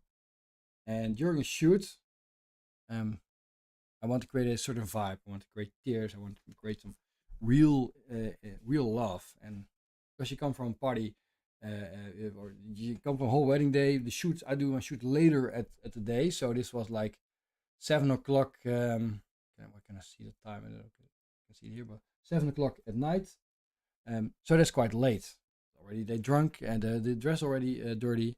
So that's why I like to do shoots later on. So they're relaxed and it's way more interesting. So the first photos are just photos of them. They were standing there and I was telling a story. And from this point, I told a story and the shoot really starts. So these are just some test shots for me testing the light and stuff. And here already I can add some looks to this. As you can see, it doesn't look great because the white balance is quite off. So I'm not going to do a lot with these photos because the first ones I'm going to make them black and white. It's sort of feel safe. Yeah, let me check. These photos are not really interesting enough, but yeah, no, I don't like this photo. I like this photo as two posts. So this photo should really start. I asked them to hold hands, and it's gonna sound really strange. I'm gonna ask them to hold their hands, and I'm going to tell a little story, and that really gets them in the mood for the shoot. Not going to tell you what the story is. They have to watch my other behind the scenes videos, but it really works to get a really interesting shoot. What I want to do with this photo, I want to separate the background maybe. Desaturate the background. I want to make them pop a little bit. Skin retouch I don't want. Don't want some vibrance. I'm checking out which I like the most. I'm going to have some vibrance. So I just stacked my presets on top of each other. That's a great thing. Let me check. Can we do like the radio group pop? No, I don't want to do that. I just like it as it is. Check it out the white balance. Now I want to do anything with that. So I'm going to white balance. I'm going to keep these photos quite simple as they were. Only gonna make them black and white. I'm gonna copy them. I'm gonna copy the style on the other photos. Like this. And I'm gonna make black and white versions of it. And these photos are not really Instagram worthy instead of in case of like looks or something, but they're very important for the couple. And sometimes that is more important. And later on you will see the real shoot going on, because if you instantly start shooting and instantly start asking for all kinds of poses and stuff, it doesn't really work because people are not how do you say it, they're not models, they're not used to shooting. They have to feel confident, and that's why I start like this. So, Lightroom is editing all the photos. So I'm make a copy, make a black and white version like this, because these photos work in black and white. These photos I shot were intentionally because I knew this setting would be a perfect black and white setting.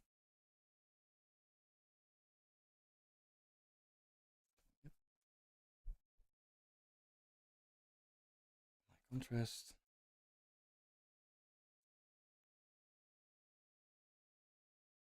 Go to here. Can't wait to go to the other photos because those are interesting. Black and white. Basic color. Like this one. Copy.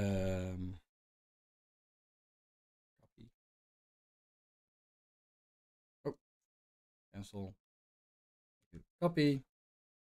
I see there's not a lot of retouching, or not a lot of color grading right now because I did the most color grading I already did. I just want to have great photos of them looking at each other. So the story I told them while doing this is really, in short, when I do a shoot, I always ask couple to really stand still on that day, on in their life, and realize how many people there are there for them, and how beautiful it is that are there for them, that they found each other, and ask them just to absorb things. And the way they are looking at each other right now is very, this is real. She looks at him in love. She's crazy about him, and that's what I want. I want that kind of feeling. And now the rest of the shoot will be way easier because she is there in the zone.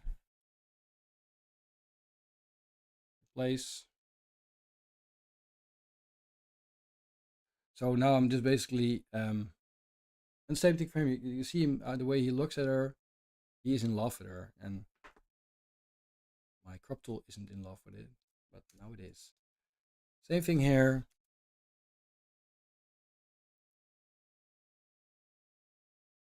Place.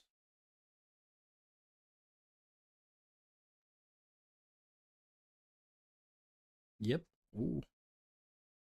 Again.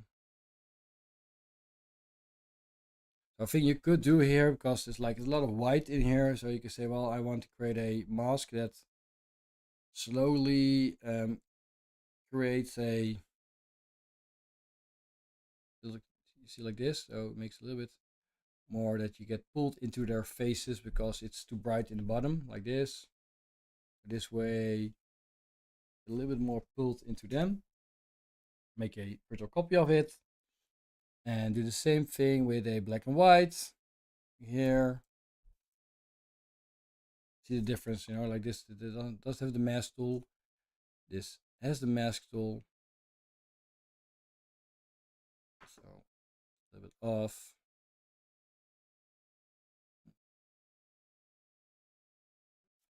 Like this. Not everything will be black and white.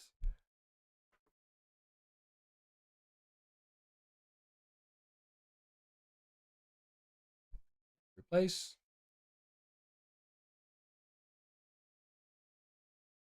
I always start off my shoots really slow and really simple.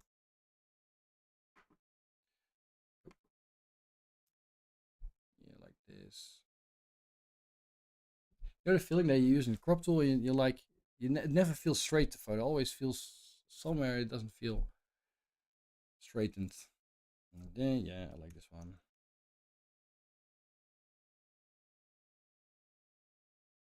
So already put my preset pop-up on it, so like they're already popping out, as you can see, and the background is a little bit darker. But I could make the background even more dark. As you can see here, I can make it like this.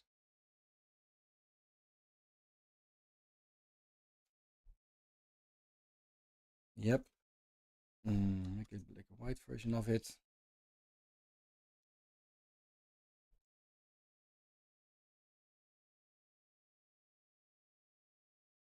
The photos are a little bit all the same. Yes.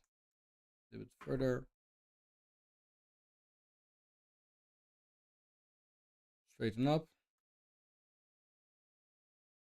Yep, like this. Too much light here, make it darker, and then let them pop up because my filter's already here. Make a black and white version of it.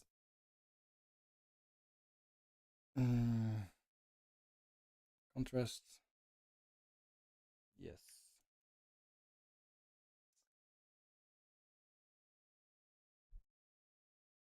And we can say, yeah. Sometimes it's cool to make a. I don't like the shot. Yeah, we're going through this one because it's still the moment that they're like, we have a conversation where like talking about life, love, and all that kind of stuff. Even the assistant, this friend of them, was crying. So you could argue, does it belong to the shoot folder? But yeah, it's a part of the shoot. I don't know if she likes this photo, but yeah, it's crying, and from this we will organically go into the shoot. This. But the great thing about this is you have photos that are real, true. There's true feeling connected to this shoot, and slowly now I asked them. She was sitting down, and slowly we'll ask them to do some poses, and you'll get a shoot starts along. If that's the way it works for me. So right now, he's standing there. She was just sitting there. He was watching her, and we get shoots, we get poses, we get stuff. So now it becomes interesting to start using my looks.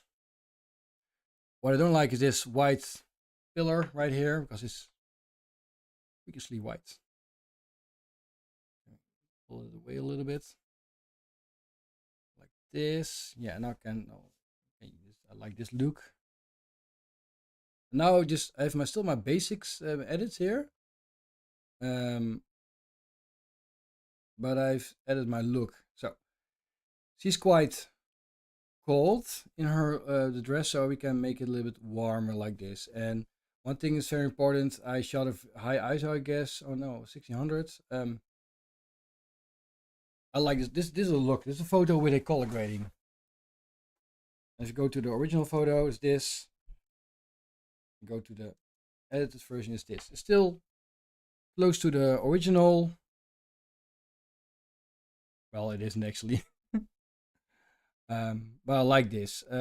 He's a little bit too bright, so what I could do is like make it a little bit darker and grab a filter and detecting people, and it won't detect him. So let me check if it can detect her. So we can lighten up her a little bit. Yeah, perfect. Oh man, this is great. So I can lighten up her a little bit. And I can make her like the white balancing out her. So like this. And now it's an interesting shot. The thing I don't like in the photo is like the 50 cents. 50 cents. So we have to edit it out of the photo. We see a couple of things here. We don't want this in the photo. Yep. No, we don't want this thing in the photo. Remove, because it's really distracting.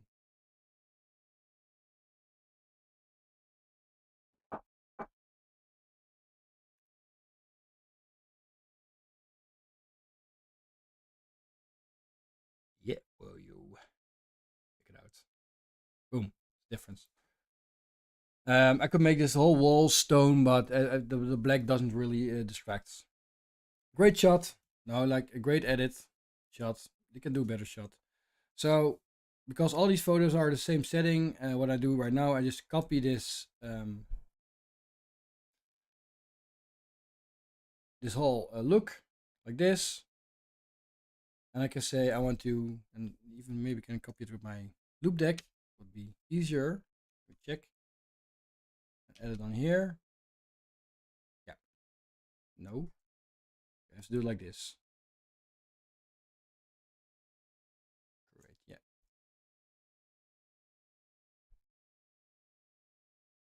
Paste settings. I'll paste the settings on replace on all these photos that are in this little chapel. So you can see here is adding all the stuff, and now the only thing I have to do is like, oh, as you can see, it's still I like the roundness of it, but it's just too much. So what I could do, I could make a Shift M is a radial filter. And I do it like this, and the radial filter just says, oh, can make her darker and lighter, but I want to invert it. I say, well, make everything a little darker, like this. Make it darker. Now she becomes more in the spotlight. So I have to make it like a little egg. Do it more like this. Let me check. It's always like balancing it out. Yep. This is a little bit too dark, where we can like the shadows a little bit higher up, like this, and now it's way better. Again, 50 cents here. Delete it. And this thing here. Remove. So normally what I do when I'm shooting, I try to shoot in a way I don't see this kind of stuff. But in this case, it was very difficult because it's just very prominent and it's on the side, and I don't want to put her on the side of the photo. So Then I have to delete it. I like this, so I can say, well, I want to copy all the masks. This, and I will just do the same thing right now. Replace. So now you can see the radial filter is very visible. It's too much. It's be bigger. This, and the inside has to be a little more bigger.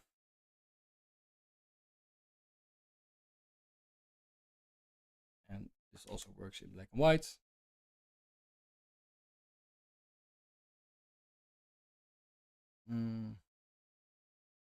Yeah, high contrast.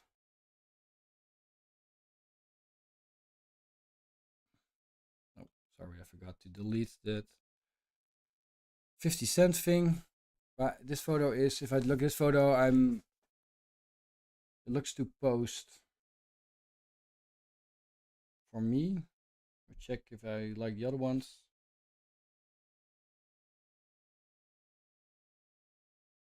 I like the look at the photo. I don't like the pose. The pose is too post. You know what I mean? Like this. Yep. Oh shit! I bumped into the wrong button. Yeah. Radial filter. Like this. Like this. Okay. Delete the 50 cents. Remove. And they're not religious, just a little chapel that's there, and we used it for the shoot. But we made great photos on the middle of the road. Those were really awesome, but it was a starting point. So when I'm shooting, I'm never walk a lot. I just stick to the mostly stick to the lights that's there. I don't go walking around everywhere because why would I? If the light is great, if I found a spot, I will stick to that spot.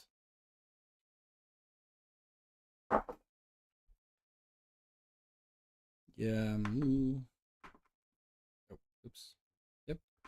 Drop it a little bit. Maybe like this.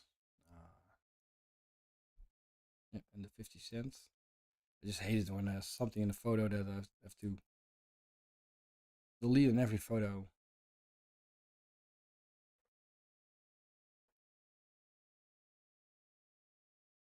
As you can see right here, we're going outside, and the light gets way more interesting, and the photos are becoming way more interesting. So if you're checking it out, if you dropped in this live stream, um, we're editing a wedding right now, and a live edit, and I'll show you how my workflow is now. I edit everything. Oh, what a great edit! Yep. And just want to show you the way I work and the way my presets work, because presets, if you do it right, works way different from what you think it is, because a lot of people work in like a one preset kind of thing, but my preset is this whole thing right here is my preset. Actually, this whole thing is just one edit, and I'm not using everything, but I use a lot of things on a wedding. But it makes sure that the lighting conditions is constant, and um, you get the same output every time. I like this shot. How would it look in black and white? Well, let's check it out. This, and I choose a high contrast because of her dress is high contrast. So this is the same photo. This is the same photo but with less light. So I'm gonna copy this style, paste it on here, replace it. So I know this photo works. Yep, like this. Delete the 50 cents. I'm almost done with the 50 cents and never have to edit the 50 cent again. Remove. In case you're wondering why is it so slow, I'm working on my server, so normally it's a bit faster, but I'm also doing other stuff on my server, so give it some slack. Because I don't edit from my computer, I always edit from some other place.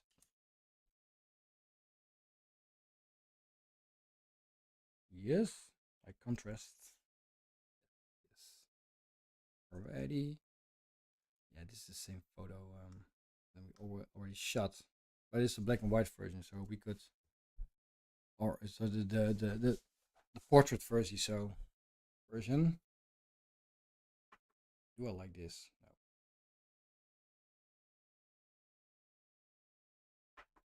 Gonna make it work. Nope.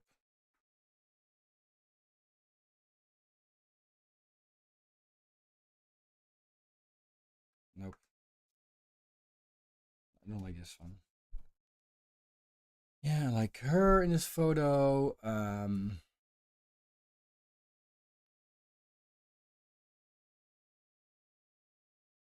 Yes, like this. I'm looking for a. No, keep it like this. Only gonna delete the 5th cent. Remove. Yeah, no, there was less photo inside. The only thing I want to change is a mask, making it a little bit darker. Yeah, like this. Maybe use even a mask from this side. As a trick, if you make a mask, you also can clarity down. You get like a little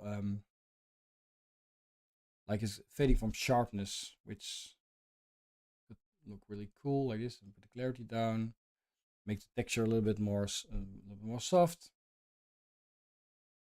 So you get drawn into her in the photo. Black and white version, high contrast, pop up the color. Now going outside. So I took a photo and I saw the light on the face was just a mess. You can see right here, it's really messy. Just the sun is in the back, but because of the trees, you get like a little leopard print everywhere and it sucks. So I can use my sun filter. So that's why those others are here. And when I use that sun filter, you instantly see that her face is becoming way, way, way softer. So this one, more contrast. I like contrast, but people want to see themselves being pretty. And if you see the sun, it's the same edit with a difference that their skin tones are just a little bit softer. And I could like make them pop out a little bit like this. They'll pop out. I can make the desaturated background and already looks way better. And I could choose a look if I want. I could choose a one of my looks on here. Know if this is the right photo for that look. Oh, oops. And there's a lot of filters right now in here for that look. And if I'm like this, so I could use this look because I like this look. See, his face is still a little bit brighter because they have different skin tones, so that's something that's very important. And if you like, his face is too dark, because they have different skin tones, you can lighten up his face. So you can grab an extra brush, zoom in. Oh, that's a little bit too much. Grab a pen, like a little like Wacom, Wacom, like this. Better. This the soft. A little bit of exposure, and then I just make his face a little bit brighter. See, like here, I can make it a little bit more, makes it a little more friendly because he has a friendly face, but sometimes it just doesn't look like that. And now, we zoom out. See the difference? Now you see his face, and if I go back like this, turn it off. You was a great photo, but now I did this. Now their faces are together. It doesn't look really popped out too much. I can say, well, it's just too much. I can make it a little bit less popping out, just to match her skin tone. So when I'm editing photo shoots, that's the most editing I do. And then the rest of the photos do less editing, but photo shoots are a little bit separate of the wedding day. So people want them to live a little bit more power to them.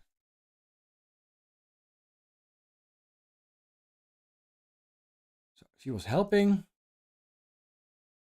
I can edit her also in the same style as you can see. Why not? I like to make photos of people helping, or like do little behind the scenes shots, because why not? It's funny. So now we have the same photos here, so we can say I want to have the same edit on mask on these photos. And what we know is that all these photos here are taken in the same place. So we know the color is going to be the same, except for the photos with the green right here. Can you see it on the, let me show you. So except the photos right here, that's like the green, so that's different. So up to here, I know that everything is the same light. So then I will paste my settings.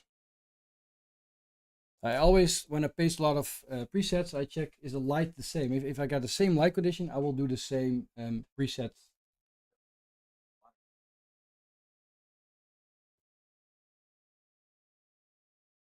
Even if this photo looks horrible, I did, but that's just a exposure thing, nothing fancy.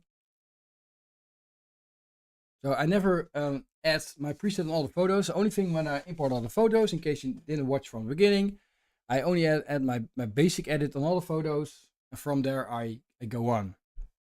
So in this case, it's just a little contrast thing, and because we have his face mask, and this face mask has to be in the right place, of course. So right here, funny. And now it's on the right place, and look at this photo, is totally awesome. Say myself. The subject pop, I didn't pull the background down. I could make a background like this because I have a desaturated background, but I like the color in the background. I could like the background a little cooler. I could do stuff with the background stuff, but I don't think it's necessary. Next photo, a little bit crooked. First put his face on. Too bright, of course. This and straight. Like it. I like this photo also. And I could make a black white version of it. Go black and white.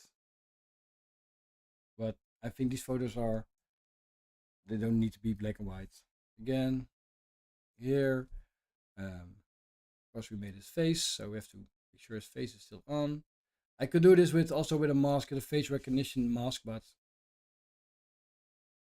this is how I do it right now.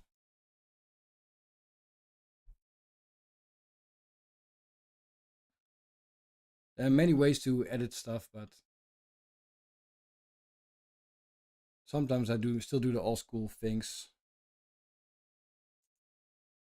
Last photo, and you can see his face is right here. You can see this white dot. There's probably there is his face, or isn't? No, it's just a white dot. Okay. Here,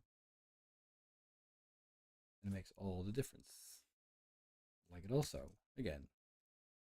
These photos, and for these photos, maybe his face thingy. Yeah, it doesn't work on this one. So what I could do here, because still there's a difference in color of their faces. She has a way different skin color than he has. So in this case, you will do a mask, select people, and hopefully you'll find him. So you find him. Then say facial skin, body skin. Yeah, I think that's enough. Let me check. Right up a little bit like this, just a little bit, not a lot, but just a little bit to pull him towards her. The photo is quite orangey, but that's the look for this shoot, so I don't mind. It is like a little bit orangey, but we're keeping it like this. So maybe I want to add a radial, pull you a little bit more into them, a little higher like this. The radial filter, yeah. copy these, and sometimes because I already did the copying, but I didn't like the color, and now I like it better. Again, he's gonna adjust his face. Looks way better. See the difference between the previous one and this one? I think this one it's going to look great in black and white, especially with a high contrast. Love it. Love it. So if I copy my preset on this one, it probably won't recognize his face because, well, maybe it does, but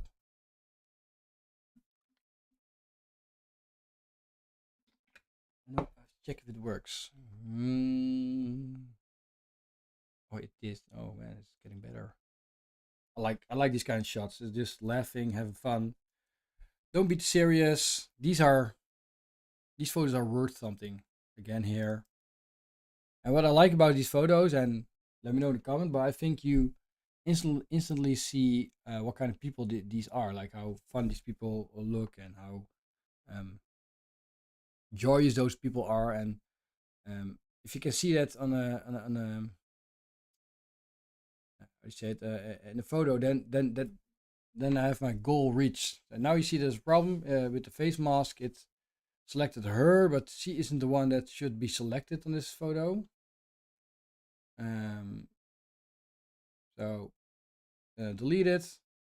I don't want her to be selected. I want him to be selected. So sometimes I will do it manually. Brush his face like this. And then say, well, a bit more light. Light. More brush. So like this. Again, perfect candidate for black and white photo. Maybe a little bit too hard. That's great. Okay. Next photo. Again. Place. See the cropping isn't right. Yes, so like this. And again, you see that Lightroom selected the wrong face.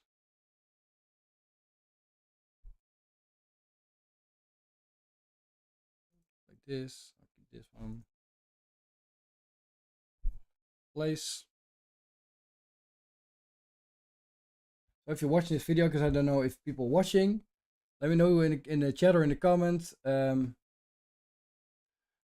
I see that someone is editing the photos right now. Great job. What's your name? Adrian Goodwich. That's which. That sounds the east of Europe. Which I don't know if it's from the east of Europe.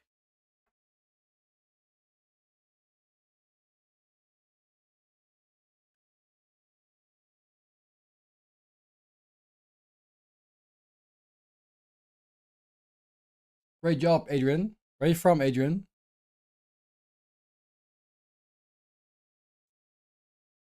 Poland. Ah, this yeah. I know the word that starts with a K because a friend of mine is Polish, right? I won't say it. I can say Nastrovia.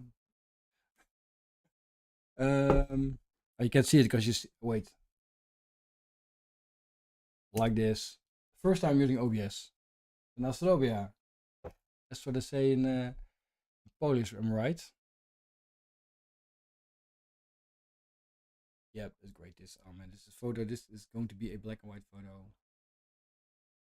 When people are wearing neutral colors like this, you can go black and white. It's just awesome. Total awesomeness. Close. Like I said before, if you shoot weddings, make sure you shoot wide, medium, and I tear my shirt, and a close. So this is a close shot, very close.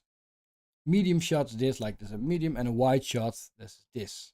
So if you have like a mix of wide shots, and you can even go wider, medium and close, you get that's the diversity you need. You don't need more than that. Almost every movie has those three kind of shots.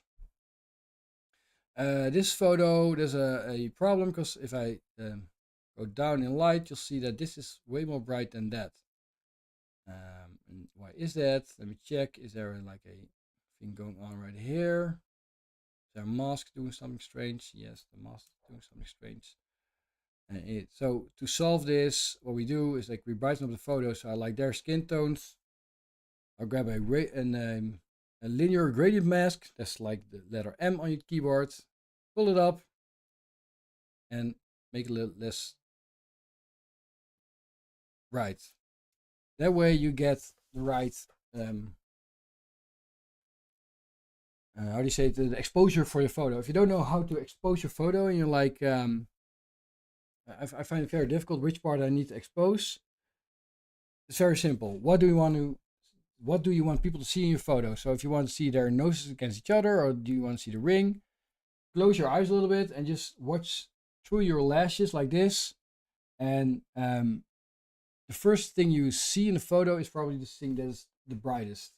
In this case, it's more difficult because there's a lot of white, so there are other things at play. So like your rule of thirds. So this thing here, so you can see where is the problem. Maybe the ring, or the ring isn't really on the rule of thirds, so you can make it a little more like this, so it becomes a little more prominent in the photo.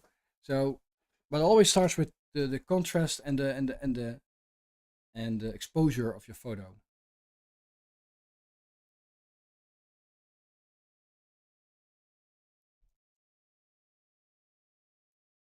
Oh, and I always will do these kind of photos. I like these kind of. Oh, sorry, I see an error in this photo. Let me copy this. So if you don't know what I'm doing, just ask. I use a lot of keyboard shortcuts, but what I'm doing, I copy and paste, so I get the direction. See here, so I paste my other preset. So cancel. So the light gets sent to her face instead of the bottom photo. This photo is a little bit strange photo maybe, but somehow I liked this photo. So what I will do, I make this black and white, because that was when I saw this photo, I was like, this needs to be in black and white photo. I don't know if I like it, but I'm definitely going to share it with them because you still recognize them. So, and I like this when I'm photographing a male and a female. I like that difference in between, like that roughness of a male and that softness of a female. So when he grabs her, or like those rough kind of things. I just think it's really sexy and it's really cool to do. Can I say a word on YouTube? With a G, XG. High contrast, low contrast. Just going for the basic. Yeah, and this is a funny shot, so I like this. Yep. White balance is off. Yeah, keep it like this. This white balance is off. This is a very great example of photo that I knew when I was shooting that I want to go black and white, because it wasn't black and white photo. I don't like this one. I like this one. And I always keep the color. Most of the times I will keep the color version and the not and the black and white version. Um, so this photo is the original photo. There's no look on this photo. So now we're in the next part of the shoot. We're getting at some forest kind of places, as you can see right here. And I know this look will look awesome here. So we'll be focusing on this look for this, basically this whole shoot.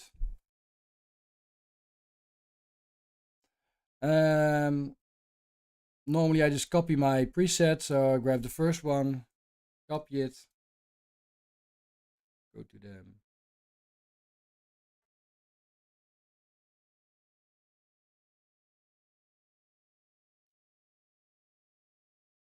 like this.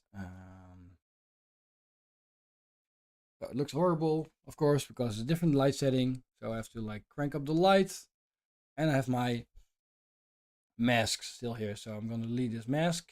So, and this, to give you an idea, that was the original. like I'm imported the photo. If you use this button, the slash button, this button, you can switch between your import setting and your edited version. I use this a lot to check. I don't like using reference photos because I want to have one photo on my screen. The background is quite desaturated, which I don't mind at all. I like this shot. I wouldn't change anything about this shot. It's a killer. Boom. So now can I add this preset on all these photos? A little bit too bright, I guess, on the highlights. The highlights a little bit down, as you can see here. Now what I do, I copy it and I say all these photos in the same light spot. I will give the same preset, paste, replace.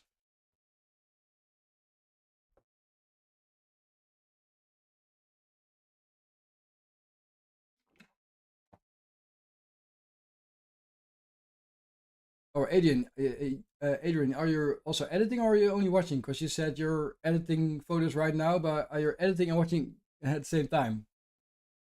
Because I do that. I do a lot of editing and watching a TV show on the other screen because I get bored sometimes with editing. Never do that. It's really bad for editing.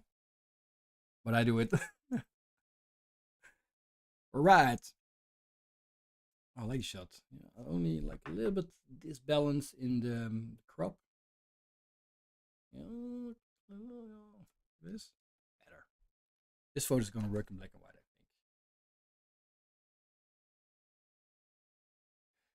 think. No, it doesn't work in black and white as great as I thought it would.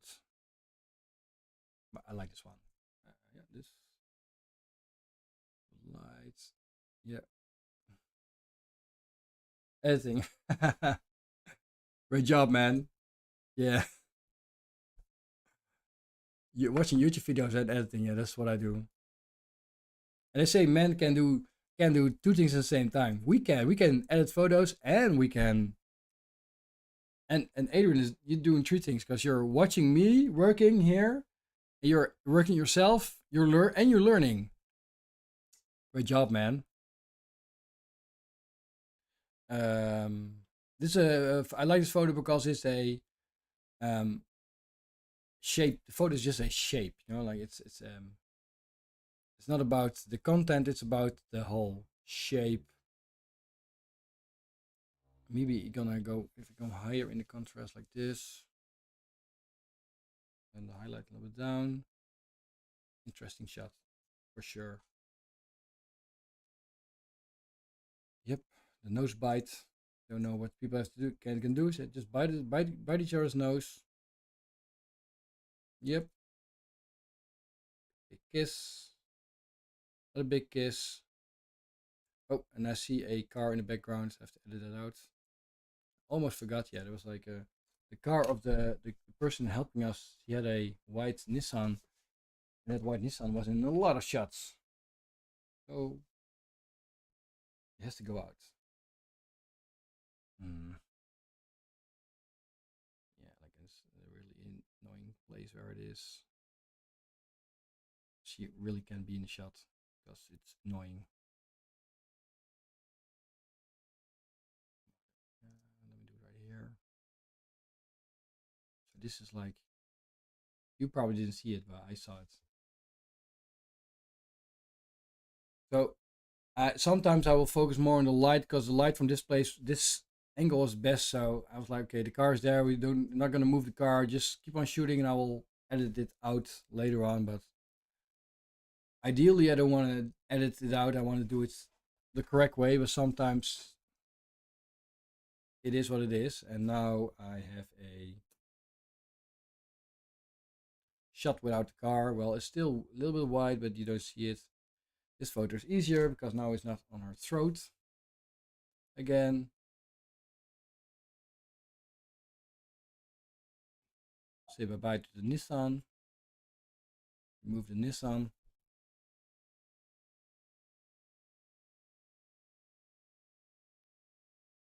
So Adrian, this is my first real live stream. So how's the audio? Because I had to put the microphone a little bit further away because I was hitting my microphone while editing. I have the wrong arm.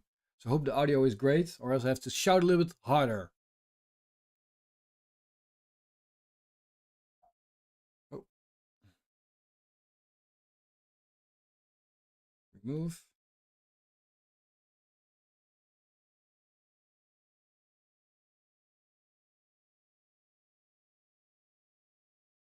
Yep. And in case you're wondering why does it take so long, well, it's a Canon R5 Mark II. Those photos are really huge, and I'm editing from a server, so there's a little bit of a delay. Or maybe it's your computer slower than did I say anything? But so I'm still working on a a Mac M1 Ultra, and I waited until the new Ultra chip comes. Well, I wanted to buy a new Mac when the new Ultra chip comes out, but there's no new Ultra chip, so I'm still waiting for a new Ultra chip, like an M5 Ultra or something, because this is an M1 Ultra, and this computer is still really, really fast. I still editing 4K, do everything. So I really love the Ultra chips. Those are insanely fast, still holding up, doing better job than the most M3, M4 normal chips. Um, but yeah, I want a fast computer, but I want an Ultra chip. So I don't know if Apple's going to make them, but please make them, because those are awesome. They're really expensive, but they're total awesome. I think from these photos, I should select one for them, because they are going to get so much great photos, if I say so myself. Finally, now we're getting at the street photo part. So in case you're tuning in right now, you didn't see before, we have already edited a lot of stuff, but now we're editing shoot, and the shoot I use looks in my edit. So you see right here, there are looks. But if I go to but the other photos I don't use looks. But for shoots I want to go a little bit extra mile to make it just a little bit more cool. There's a mask here. Oh yeah, the mask has to go away. By mask. Okay. So, and what I do when I create a look, I always just copy paste my look and just make small adjustments, or else my look will be too different for all the photos. So first what I do, I just test my look out on all the photos. Do I like it? And then I will copy it on all the photos. Yeah. And I like it. Yeah, I like it. Like it. So up to here, all those photos are mainly in the same place, same light. Develop, paste. I will never get, if you look at I was speaking Dutch. If I edit all the photos, I only put on a basic edit. So I use a basic edit for all my photos, and then I will go into looks and stuff. But audio is perfect. Great job, man. I don't know how to react through OBS. I don't even know if I can react on OBS. Probably not.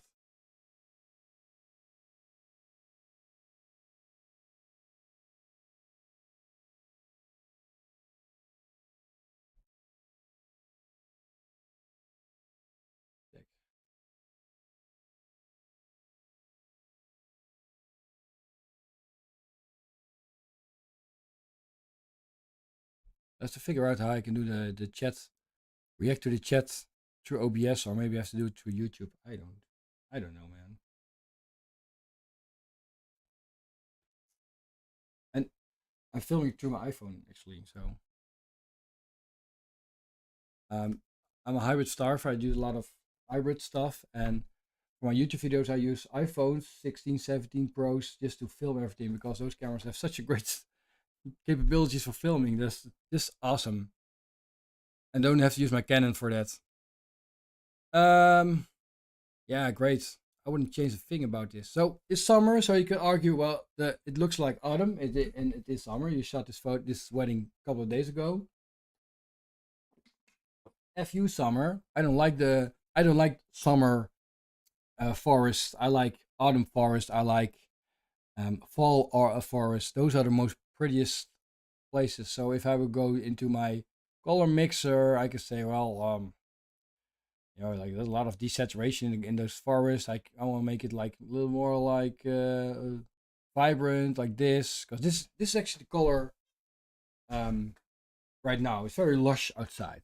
Like in Europe, everything is like blooming, but I find the contrast so cold. I don't like the contrast for these kind of photos with a white dress. It's just too everything is very cold contrast, and do like this, it becomes a little bit softer. So you could argue, well, I like the redness here, which makes it kind of autumn vibe, but still I'm not convinced. But I have to check out the other, like a shot like this. I can check it out. Replace.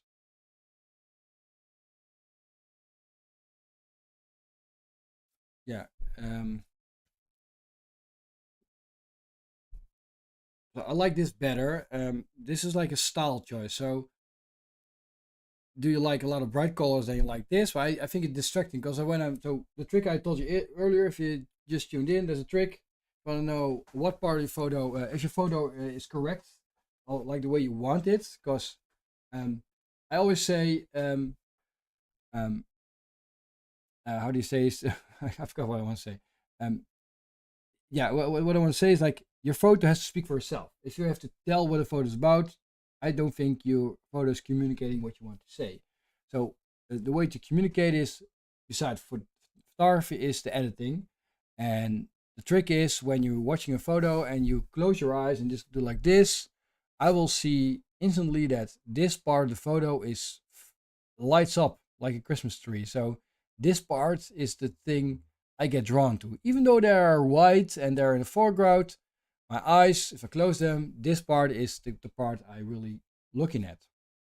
And I want them to be the main topic of the photo. So if I do this, they get way more attention. Only thing I maybe like is that they pop a little more. So what I could do, so that's why in my presets, so this is my whole preset right here, all these things, I can say people pop. And look at this. Background is even more desaturated and they pop. And maybe if I think about it and go to my color mixer, and maybe I want to give it a little less saturation on here, I could do like a little bit like this, not too much, because I like it, but I like it not too much. And that's what I did. That's the color grading I did. Of course, I made all these color grades, so there's been a lot of work in it. Um, but that's it. I'm not going to do anything more. Um, you can see, so this is like a look I use sometimes. It's very fashion. I like it on the grass, and on a very green grass. I like this analog look I've made. It is very analog. It's like the brightness is peaking quite early, like in original analog photography. And this muse look is like a very clean fashion. Well, not fashion, but very clean look. But very no, I say it wrong. It's very desaturated look, but the subject is popping out. So this is the style I like. This is the thing I'm definitely going for. Why? They are popping out. The road is a little bit is colder. It's like bluey, blue color, and the trees are a little warmer. So you get like the warm, the cold, and the contrast of them. So this I like this look. I copy it, copy, and then I copy it on all my photos because now I know this is the look I want. So sometimes these kind of things change, but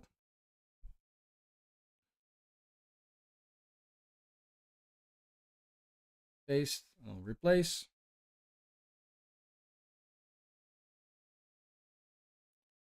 Yeah.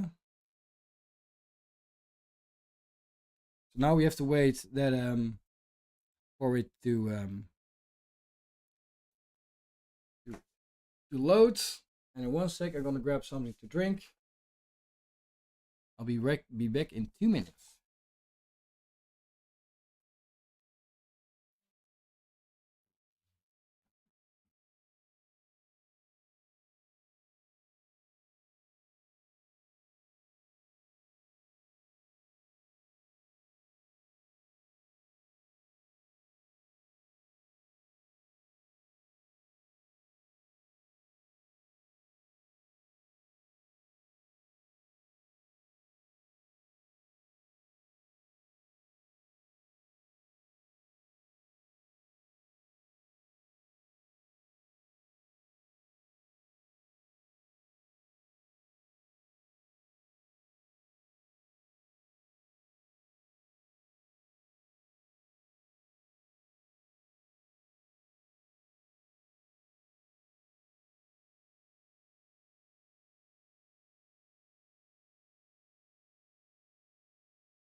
And we're back.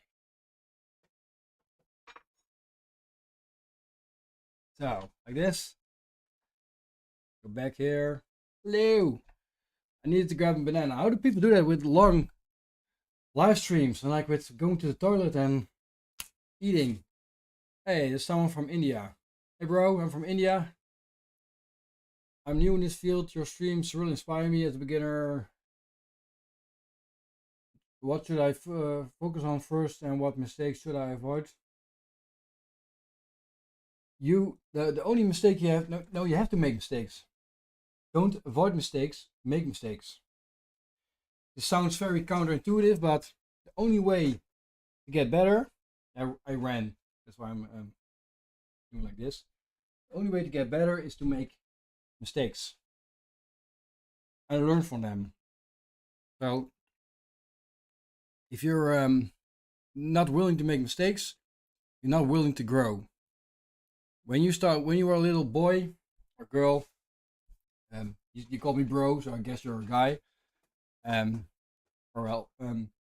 you first started to walk, you fell down. You don't know anything about that day, but you were trying to stand up and you fell down.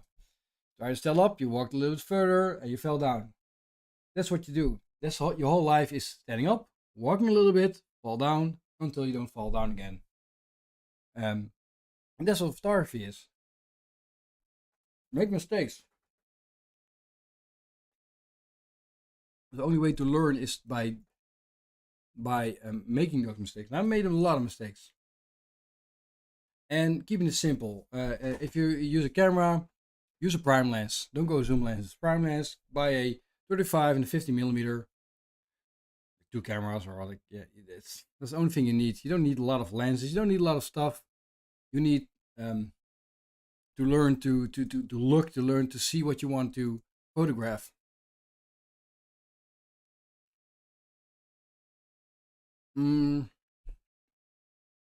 Sorry that I'm eating banana, but I'm really hungry. So right here you can see like this, these cars. We hate those cars. So if you want to know about shortcuts in Lightroom, because I use a lot of shortcuts, just ask us. I know a lot of them. Remove.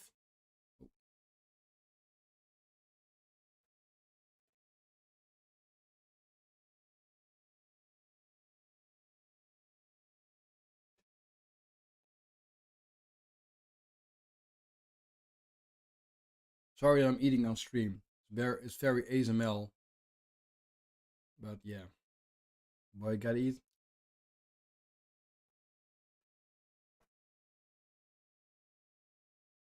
And the car's gone.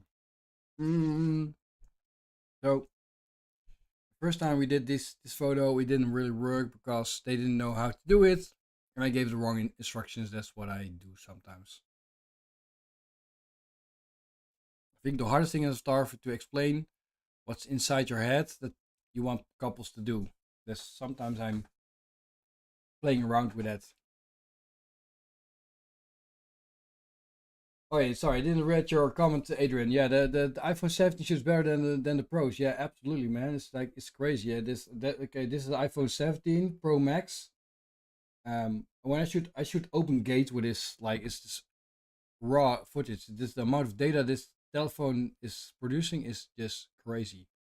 It's a very if you and if you don't use that, I wouldn't buy an iPhone Pro. If you're not using the Pro features, don't buy a Pro. It's too expensive. But for YouTuber stuff, man, it's a great camera. Also a thing here. I didn't saw that in the shoot, but geez, what is this? It's a be deleted.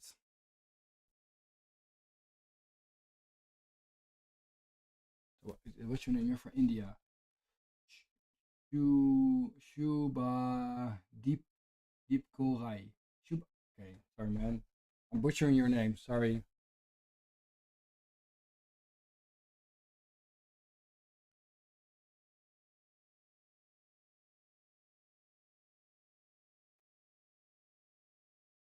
So this is more like the fun. They're walking down the street, and it's the fun stuff.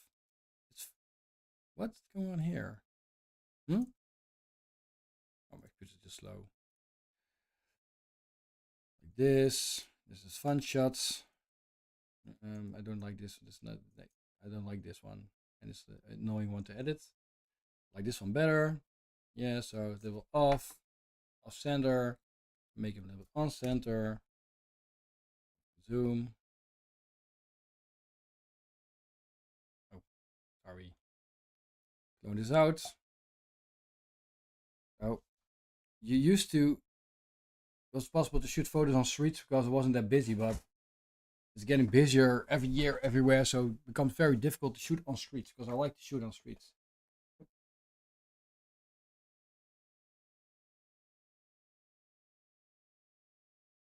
Okay, like this one. Maybe this is a contender for black and white. Let's check it out.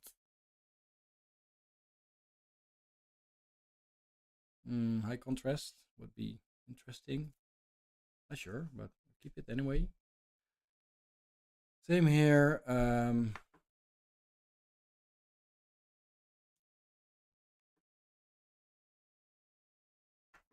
Like something off in the balance of this photo. That's this. Yeah. Sorry. Clone it out. Remove. So we have like Poland here and India in the Netherlands. There's a lot of Polish people in the Netherlands, also from India. So I eat a lot of Indian food.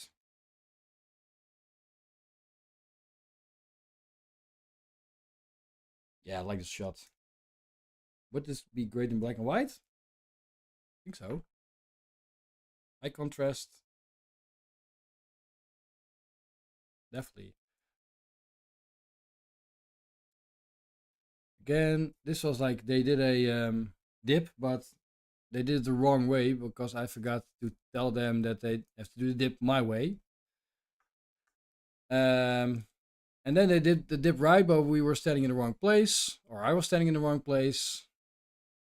So I was actually just still setting up my camera. They were really fast with it. This remove. Sorry, I have something here because I'm really hungry.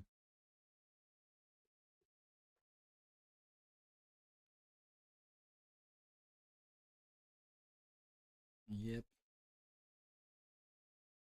Like this. You don't see me eating. Okay, just delete it. Better. You zoomed in, you press Z, you go to the 100% of the fit photo feature screen. Like it's. Yes, he's too stiff right here. It looks like he's like dead or something. Like it's very difficult to. Is better.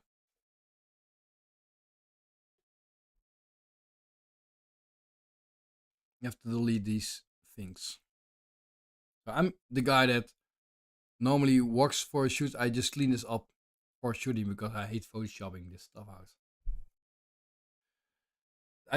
I've shot better photos than these, but these definitely deserve some attention because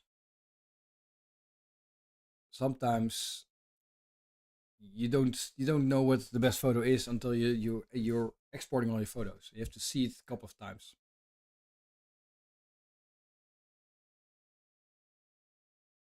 Check.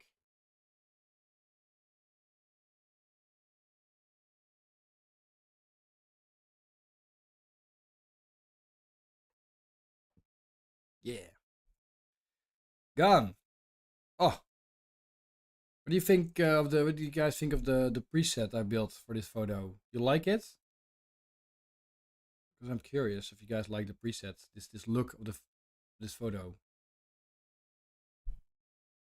I think I have to add some depth in the photo with a mask.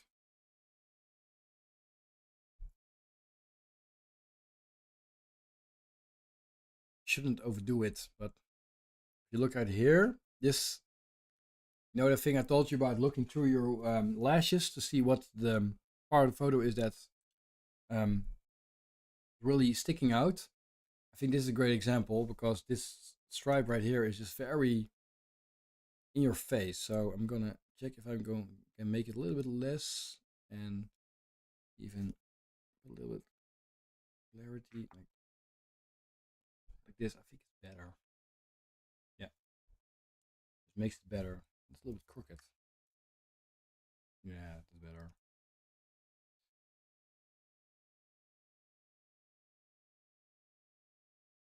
Yeah, and the white is better.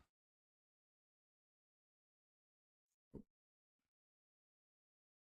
I like this one, but her veil isn't the right place. That was thinking. So now we get the veil in the right place, and oh yes, you have to put a hand around his neck. That's something I see right now. But generally speaking, I like it, but it comes better. So this always when you're shooting with couples that are not models, then there's a balance between what you want people to do and what you want for a photo. Mm, if I would work with real models, I would check the photo, really check it out, and do it again, again, again until I have the great photo. Um, I don't do that with couples. I just this moment took a 5 minute, well 5 minutes like long, just a couple of minutes, and I go on because of a simple reason I don't want it to be a very long thing that takes um, too much time.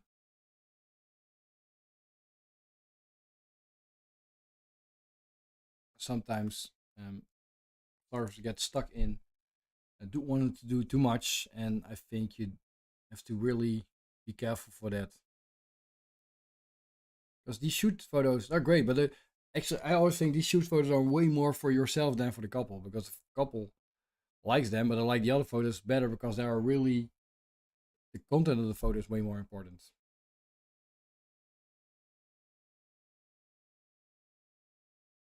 Yep, there it goes. Yep. So so annoying because if I would have thrown these things off the street, I have way less editing work. Yeah, that's better. Still not very satisfied about the veil, but yep, that's something I should have seen. Give it away. All this strange stuff. It really adds up. If you just delete all those things, remove. This in the middle. This is the right place.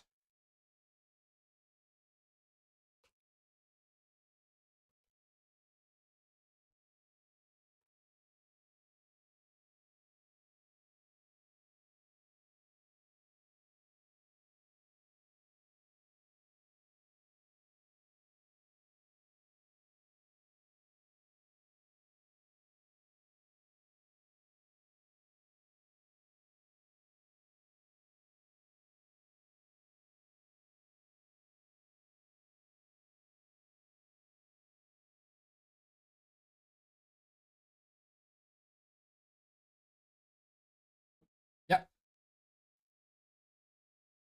it's done. Doki. Um,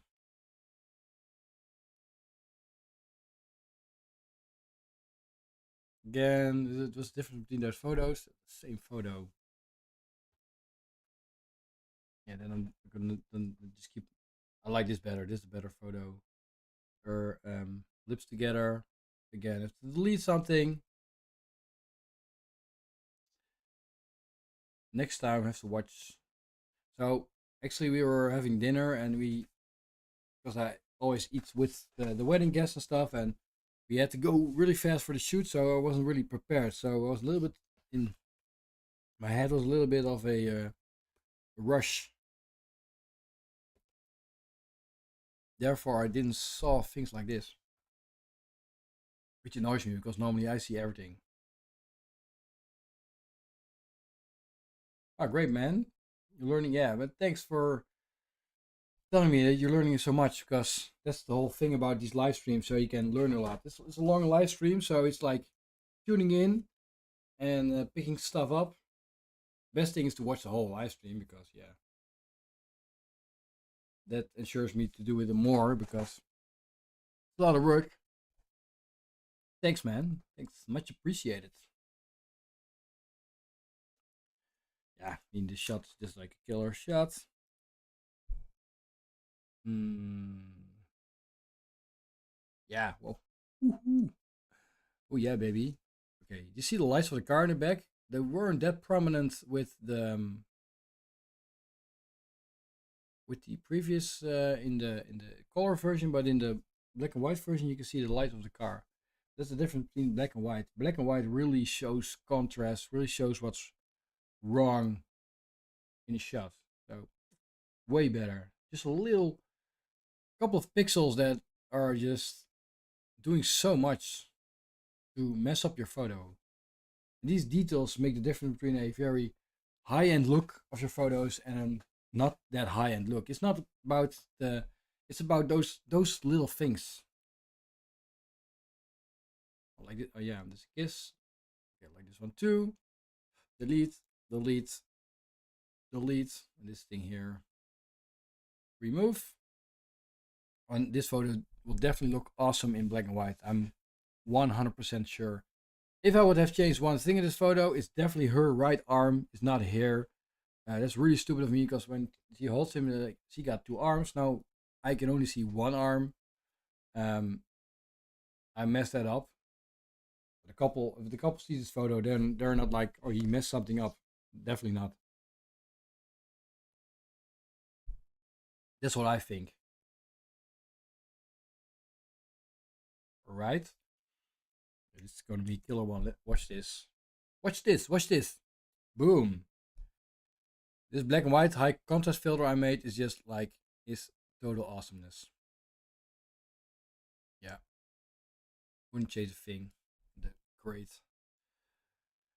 Got the same photo also um, in portrait view because I like to shoot it like that way, not only like edit it like that way because you can edit it, but if you shoot it like that, it just looks different. Remove because that's what Instagram likes.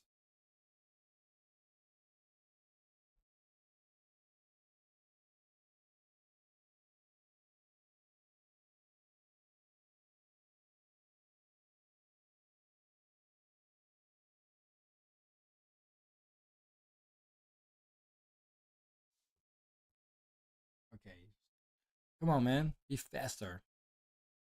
You really need a faster setup. That's the server. I need just the server is still a little bit slow. I'm editing from server. In case you tune in and don't know, didn't see everything. I always edit from a server. I never edit from my computer. Oh yes, yes, yes, yes. Would I change something? Maybe. Well, do this. Merge with a not convincing. Maybe a little bit, a little tiny bit of this,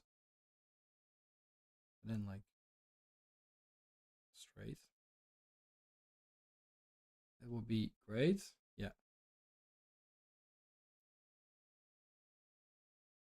Definitely make a black and white version of this photo because this is gonna pop. Yes.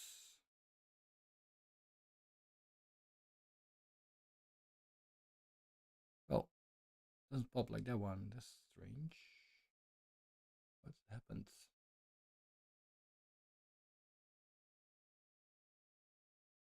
Yeah, like that's better. Probably because of the polarizing filter I use. Okie dokie. This is shot I like. I like this messy kind of shots. Like these what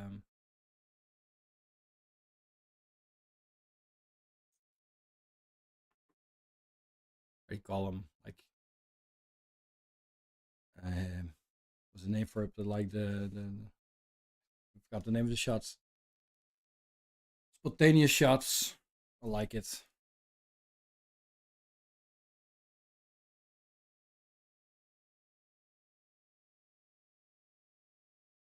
Yeah, it doesn't work in black and white. Okay, now we are at the next level of the shoot. So now I see the different location, a little bit different.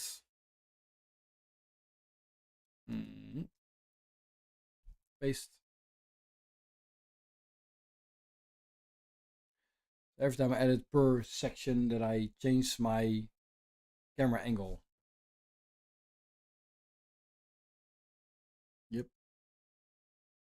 and it was a golden hour kind of thing. So the light is correct.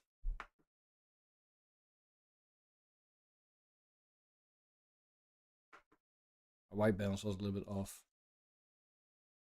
Yep. See here, like a strange, trying to incorporate the sun. Didn't really manage to do that. Like this shot, I like the sun right here. What I don't like is this sign right here. So, bon voyage. I gotta say, I'm been a photographer for more than 20 years, so I did a lot of editing without AI, and I can say that these editing out these kind of things was way more work. So, well, because of that, I've become a photographer that mostly hasn't got strange things in the photos because I'm hiding it behind people. Because I freakishly hate um, editing the stuff out. So these was actually during the shoot, but then they were just walking towards me, and what I do right then is just let them walk, shoot. I don't really ask them to pose. It's a little bit of a trick I use to just grab some extra photos without how do you say that? Without I'm gonna copy everything. Letting them pose. Play settings. Replace.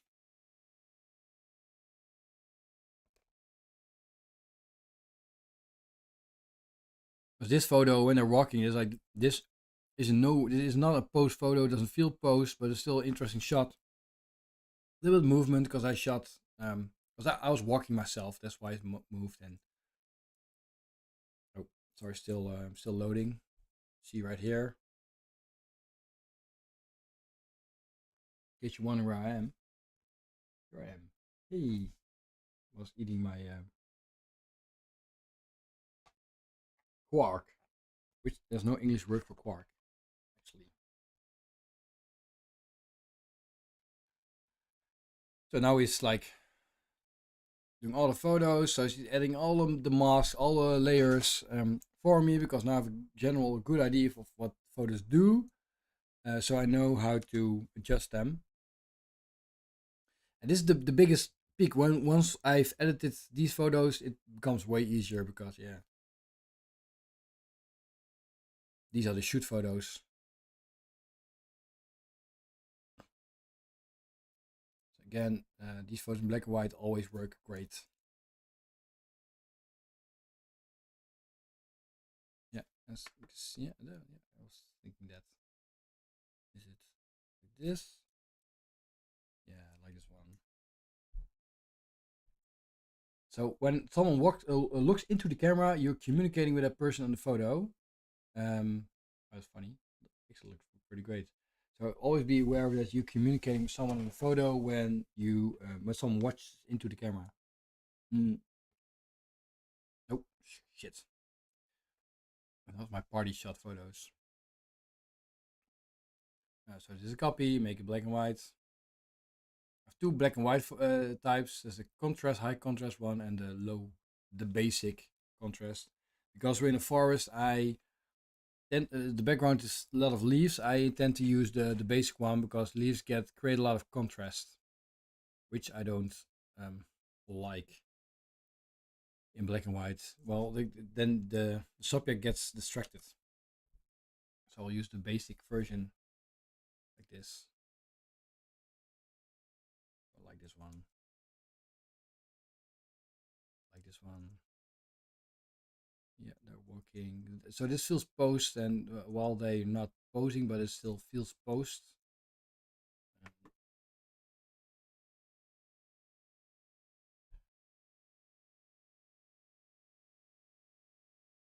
And I hope it helps that you can see what kind of photos I shoot, because normally you see only on Instagram, you see the golden shots, but it's way more than that I shoot.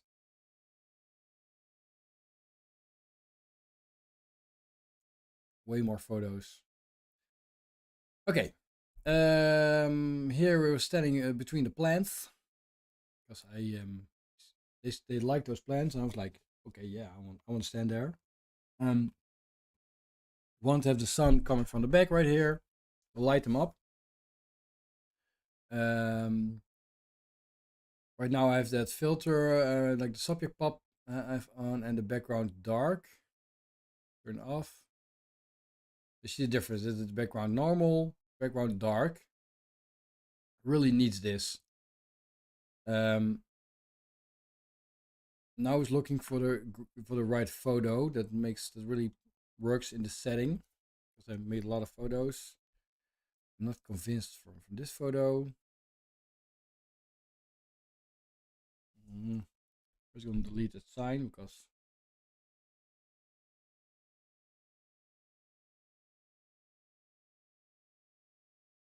still sorry, still editing the other photos. I can use my AI. It's already doing a lot of AI stuff. Oh, sorry. Well, let's do this then. AI isn't available right now. I do this.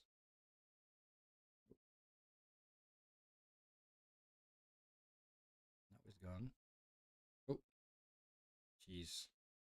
Amateur. And problem solved.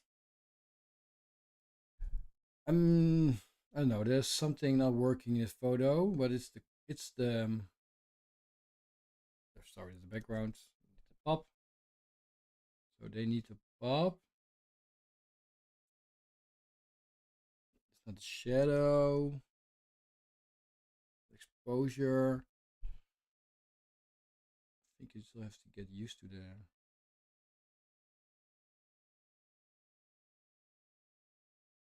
Yeah, I keep it like this. Copy. Merge. Yeah, it's better. Um, I like the shot. I'm not convinced. I've made way better shots, but it's a great start. Remove that little stupid thing there. You're in the forest, and then it's like the stupid sign. It's always when you're standing in the most deserted places, and then there's still someone, some stupid sign somewhere is in your shot.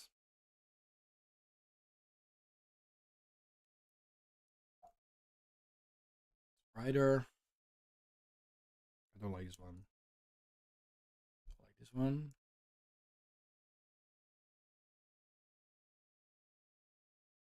I'm not convinced of this one also. This a very strange angle on this photo.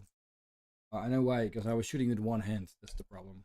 You shoot it one-handed, I got a very heavy camera. It's almost impossible. Well, it is just impossible.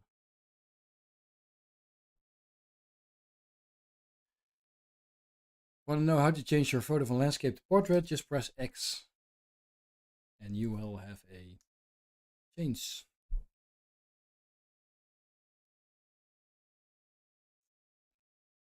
So this feels artificial. So when you work with a veil, sometimes it just feels very artificial, and we don't want that. Some people like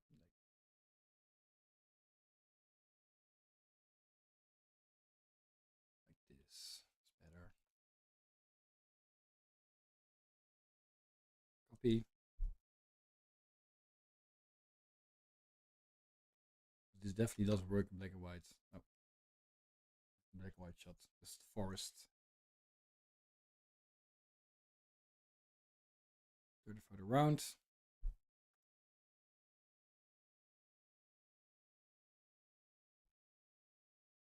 No, don't like it. Don't like it. Don't like it. A little better.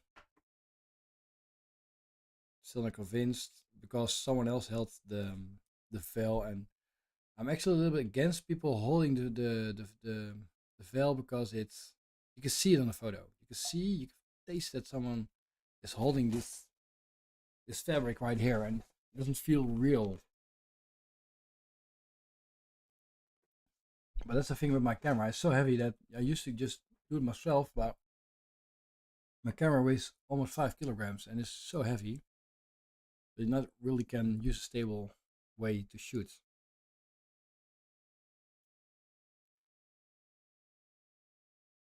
Like this pose place. We'll just like this, a little bit to the middle.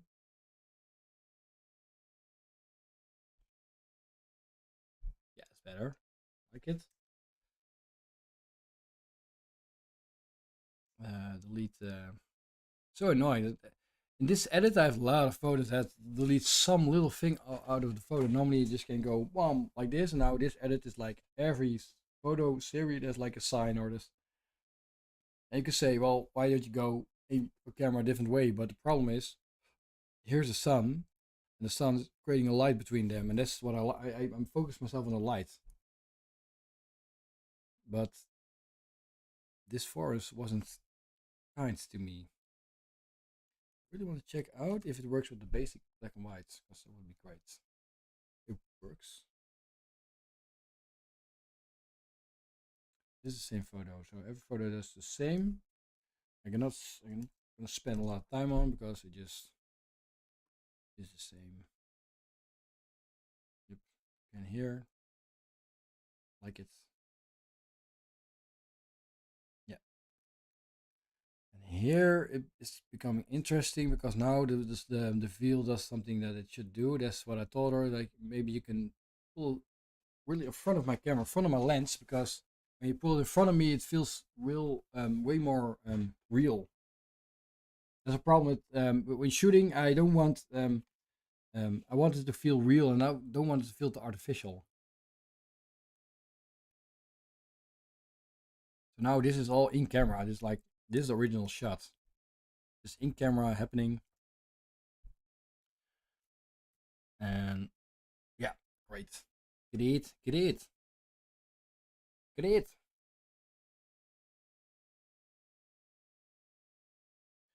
You have to do all these photos the same way. It's all in the forest. This paste. I'm doing the same thing all over again. Replace. It's easier. Kidoki. So now, copy and paste. Well, when before AI, you could copy paste really fast, but now there's AI. It takes way more time to copy paste everything.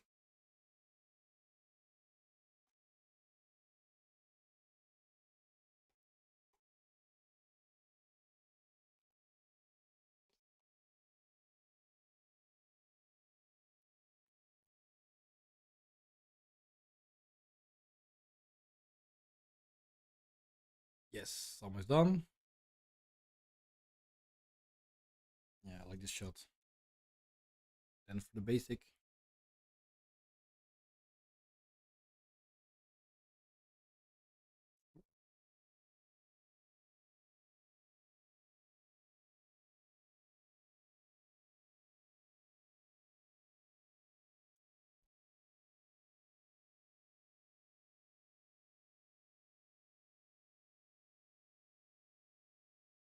Yep, great.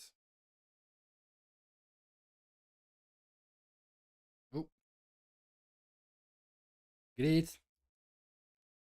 Yeah, that was funny because he was stuck into a bush. So when people like the back behind scenes kind of shots, when someone's laughing, I won't edit stuff out because it's just easier. That's me? Yeah, man. Yeah, I just look like an idiot. No, it's not great. He's holding the fail back. This, she's not centered. She should be centered. Hit something. Here it is. Highlights. Lower.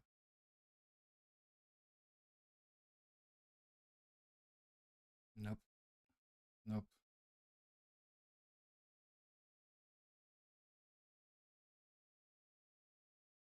Yep, I like this one. Oh, like this.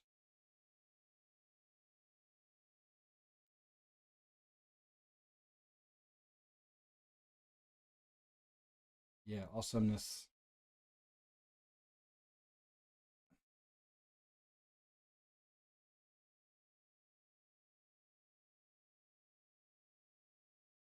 Like the one too. Not gonna change anything on it. Just say, okay, now we get the little veal shots. These always work in black and white.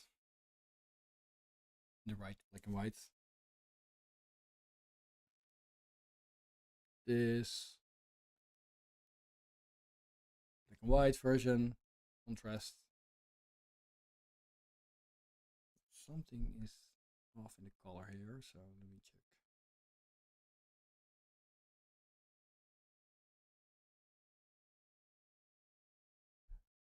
Check because the white balance is a little bit strange. Why is the white balance so strange? Hmm.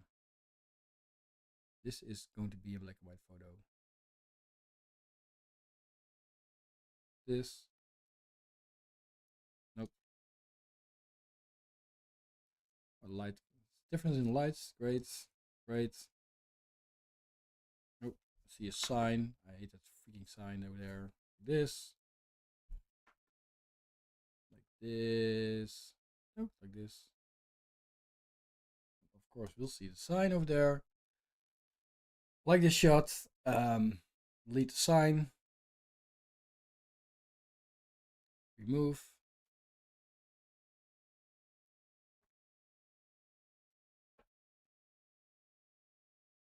If you're tuning in here, I'm editing wedding. I'm now at the shoot, so that's the always the heaviest part of the wedding. Also the most satisfying part of the shoot because it's the shoot. Like the crescendo of the day, you know, like the thing that everyone wants to see, the shoot. Oh, always the shoot photos. Like you shot a lot of photos all day, but the shoot is most important. Well, in a way, could have starved her because this is what we want to post on the internet, not like the stupid other things, you know, like oh, well, it's not stupid actually. I think we should post more like real stuff instead of only the shoot stuff. No, that's not my kind of angle. I was deleting a photo. This one I like. Yep.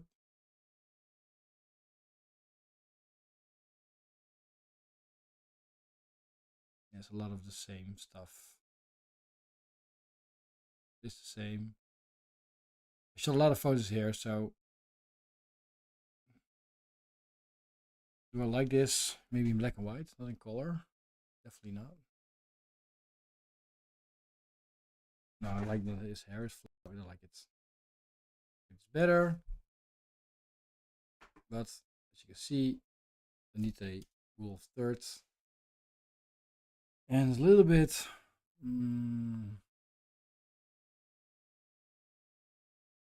this. Make it a black and white photo.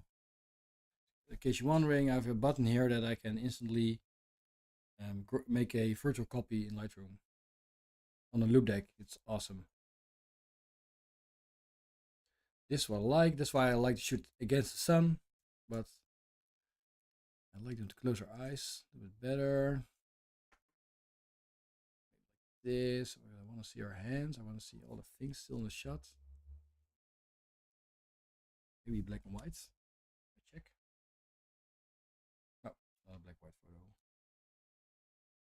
This is a ring photo. I know. I always when I shoot ring photos, I think it's stupid to just show a ring or like something like this. This feels like someone's flipping you off. So this for me is more my style of shooting ring photos. So you see a ring connected to a face or in the content of a wedding. So that makes it so much more wedding-y, wedding. Contrast, definitely great. The way he looks at her, like it's.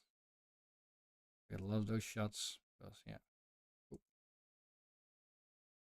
And I'm really fast with the exposure button. I've got a loop deck, so I just adjust the exposure like this one too. So I will give a bit more copy, black and white, because I know it works. Same with his ring.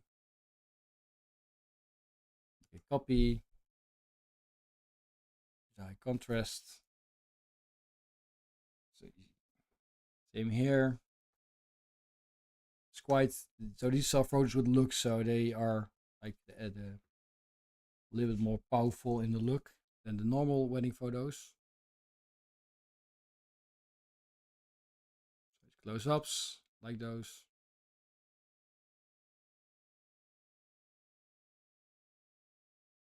Yeah, it's a great shot. This is like this. This is a ring photo you want. I see there's too much white here, so let's leave it white a little bit like this. Um, Let me check if I can people pop. So I have all kind of filters. Already edit.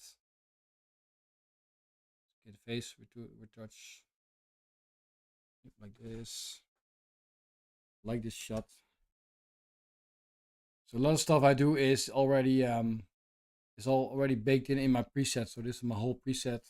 In case you're just tuning in, my preset is this whole thing, not just one thing. Yeah, like shot 2.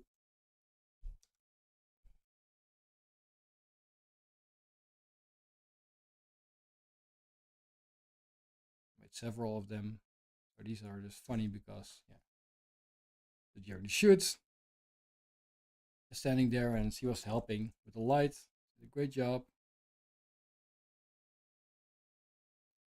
This is how we create light. So when the sun comes from the back, we fill it in with a little bouncer here. That's how we do it. And I rarely use a flash. I use a flash, but not a lot. I like the light photo. But this photo is too unsharp. This is what I like. What I thought. Like this. And of course, like this, all those great signs. Like, you delete it.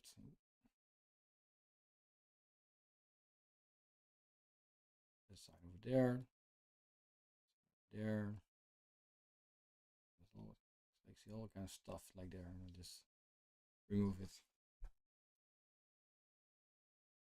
I don't know if there's still people in the still if there are people watching, but if you're watching, welcome.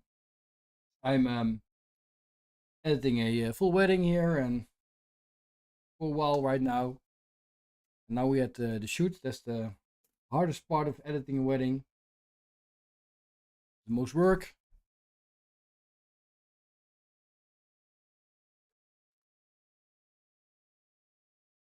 Yeah, great. Again, like this shot. Remove. As soon as I'm ready with the shoot, I will take a break. And we're going because it's becoming a very long stream right now. Very long.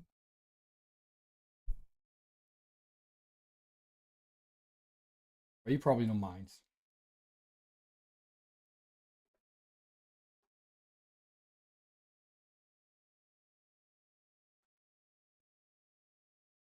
Great. Again here, delete it. Oh man, that sign is such a son of a.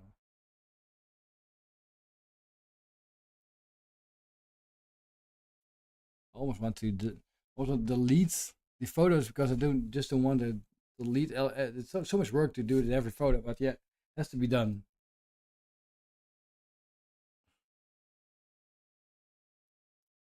Again, make it a little bigger. Life way easier like this, and remove.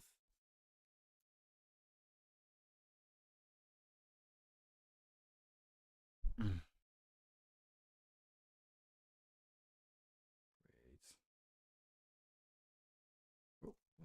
Brighten up. This should be a very good candidate for a black and white photo, I guess. Like a high contrast kind of thing. Ooh. You need to create a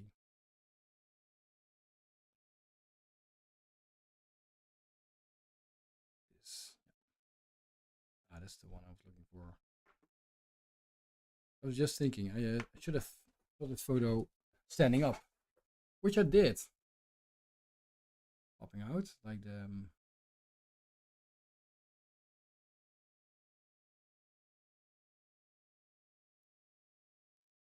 yes, like this. And how does it work in black and white?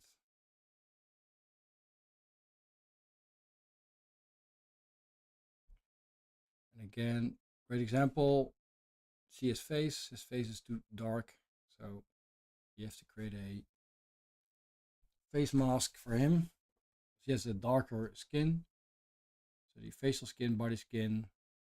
Oh, facial skin. Like facial skin. Create mask. Light it up a little bit. Looks way better. Copy it. So you know the other photos will have the same same look. Like this one. Great. Merge.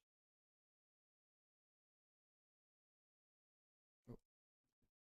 This one doesn't need it. This is great.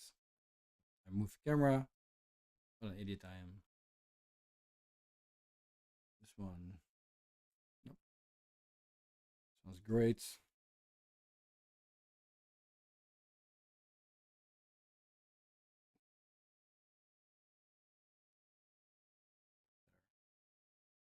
This one's just see them throwing their veil.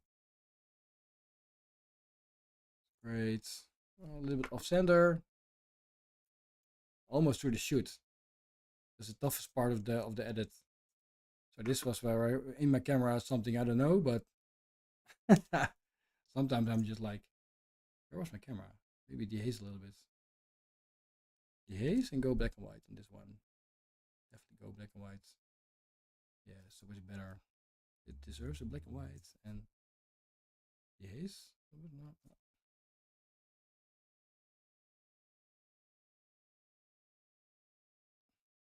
Yeah, like the one. A little bit to the right.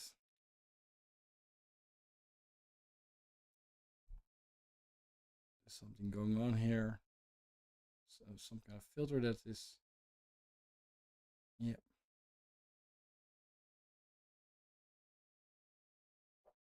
The filter doesn't work on this photo. Yeah, I don't like it. I like this one. I like it. I'm curious how it works in black and white. Could be a fall or. Oh, the basic filter is perfect. Also, I like this one also. Jeez. A lot of great photos.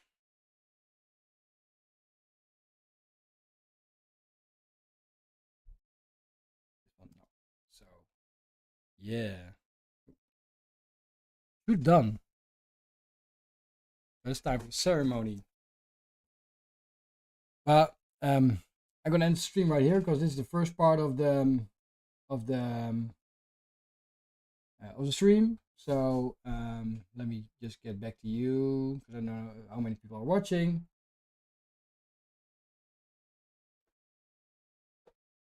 No idea. Gonna check it. But it's the first part of the stream and of the edit of the wedding. I will go on with the stream when I go to the next part of the wedding. Let me go to the big screen. Hello. I put on my hat because, jeez. So we did a edit of the shoot. We did an edit of the getting ready. There were big parts of the day. The most one of the most important parts of the day actually. Hello. The next stream I will go on with the family friends photos, the afternoon dinner and party. And the great thing about his wedding is that there's all kind of different light circumstances. So the parties like flash and disco lights and stuff. Dinner was in like a very dark place. They used a flash, a lot of wood, so orange bouncy light. The friends and family photos were like it wasn't the great. This location, this venue doesn't have a really great spot to shoot family photos. Like it's not one great spot. I've been there a million times, but it's really doesn't have like a free field so you can watch far away, put people there. You have to like improvise. So also in the edits because there's a lot of leaves there, a lot of panther prints on faces and stuff.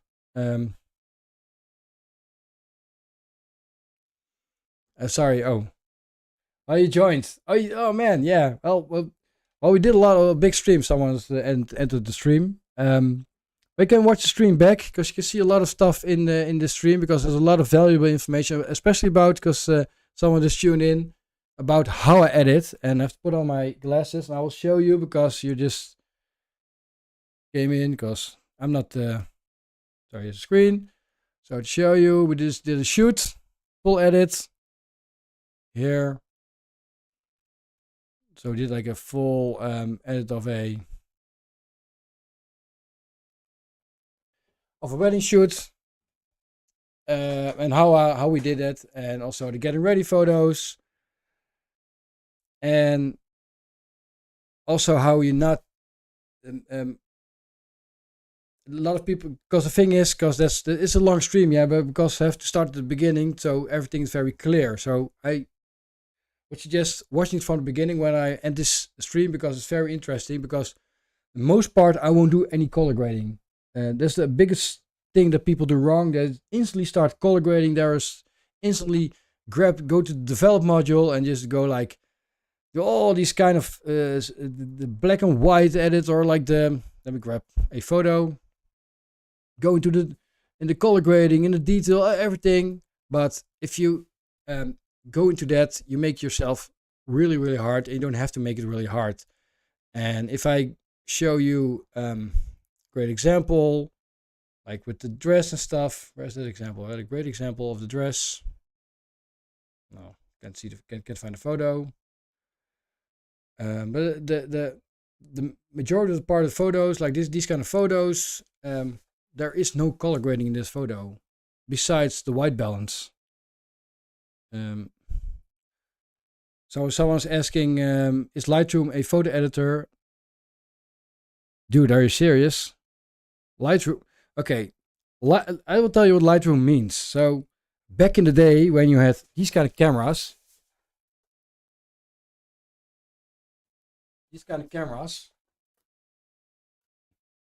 the real shit. I still shoot with these kind of cameras, way better than any modern camera. You had to develop photos, and you developed those photos in a Lightroom. And we call it Doka. We call it darkroom. Not you have all kind of dark rooms, like in Berlin. You have dark rooms probably, but a dark room where you produce your photo in sort of like a light room. That's what it is. You develop your photo into Lightroom. Photoshop is actually something else. You can do the same things in Photoshop, but Photoshop is actually a thing to adjust photos, like what we now do with AI and stuff, adjust things in photos or create stuff with photos. Lightroom is built to develop your photo. It's a photo development software. For this whole 3 hours, I didn't touch any Photoshop. All my edits were done in Lightroom. Because Lightroom is a perfect tool. Every time I go into Photoshop with a photo, I failed as a photographer. That's always what I tell myself. Because I don't want to go in Photoshop and need to adjust things in photos. They're so bad because I did something wrong in the photo or something. I want to be only working in Lightroom. So if you're going to watch the stream from the beginning, you'll see how simple I work with my edits and how simple it can be. And a lot of photographers, the first thing they do is they jump into Lightroom and they start to go crazy with editing. But Lightroom isn't photography. Lightroom is editing. It's something different. You want to be a good photographer, learn to effing shoot a photo. Learn to understand light. Learn how your light meter works. Learn how what a shutter speed does. Make fail as a photographer. Do it again. And when you do that, you come in Lightroom, you adjust your photos. And what is Lightroom in the process for a photographer? Well, it's actually very simple. Compare it to a chef or to a good food. Well, if you have a good bowl of food that really tastes really yummy, then you don't need a sauce to make it really better, but you want a sauce maybe to elevate the dish. So like a meat with a little jus. Like I like curry. So with the curry, I like a little bit of like the sauce of the curry. But in the base, the food has to be great. So as a photographer, you have to create a great base. From the base, you'll add a little sauce, which we call Lightroom, to make it better. If your food sucks and you have to throw in something to make it taste better, like ketchup or something, you failed as a photographer, I think. So work on your photography skills, and then you get also better in Lightroom skills. Well, you have to do less in Lightroom. And if you watch my stream back, you'll see that I don't do a lot to make my photos better. I only explain what I do, but it's very simple. And in the shoot, there's the second part. You'll see me go on making like full edits and how I created those looks and how a look can go from like this, like the initial photo like this, to a look like this. And why I choose the colors, why I choose these things. Every step is a thought, is a thing that I've thought about. I just don't slap on a preset. And if you think, because you're asking, is Lightroom free? No, Lightroom is a paid app, but Lightroom is worth it. When you most photographers, when they start out having a photo and they slap on a preset and they think they're done. While actually in a photo, like, well, which one was a really banger? I don't grab this photo. There's a lot of stuff going on in this photo. I've put a look on it like this. I've adjusted the look. I've adjusted the background to make the photo even more pop. Because this photo deserves a little more sauce. But the photo in the base is already a great photo. But the problem is, I don't like those very green trees. I think it's too cold. I don't like there's a car there that I have to clone it out. I don't like this stuff on the ground that I had to edit out. So then I edit that stuff out. And you can see I've deleted some stuff. I created masks to make them really pop. And there's a second part of the stream. So you see how I do a little bit more than that. And when I will start out with friends and family photos and stuff, I will go way more in the like the simpler edits. Not go balls out in like all kind of looks. Just keep it simple. So that's it. So thanks for tuning in. Just check the stream out. There's a lot of stuff for you to learn. I will be back for the second part of the stream to do the rest of the photos. And if you have any questions, just comment on the video and I'll answer your questions, because we all have to start somewhere, man. I mean, I've started somewhere, and like someone asked before, what about the how to avoid mistakes. Well, don't avoid mistakes. Make mistakes. The only way to learn to be a better photographer is to make mistakes and understand what you did wrong. Yeah, as someone said, DaVinci Might photo page plugin is promising. Yeah, I've used DaVinci and it sucks for editing photos at this moment. I will launch a video about it because it's cool. But when you edit a whole wedding, it sucks because it is too much. It's too much to do a whole wedding in DaVinci. It's a great start, and I love that DaVinci does it, and I love color grading DaVinci, but these kind of weddings just work way better in Lightroom up till now. But it's great to have some competition for Adobe, because Adobe thinks they're the man and everything, and it's great to get Adobe some ass whooping by other companies like DaVinci. Got a question. Wait, have you seen the photo page? Yeah, I have the photo. I will this week I will launch a video actually about editing photos in DaVinci and creating the same look for a photo and a video with the same preset. So this I think is a really cool video about what you can do. Um, but still, for photo, it has to go a long way, especially when you're doing weddings and doing thousands of photos. So guys, that's it. Great for watching. Thanks for watching. Leave a comment, subscribe, and follow. That's even better, because if you want to see more of the streams, want to have more information from a guy that's really all but knows his shit, has done a lot of photography, check me out, follow me, and I will see you next time. Bye bye.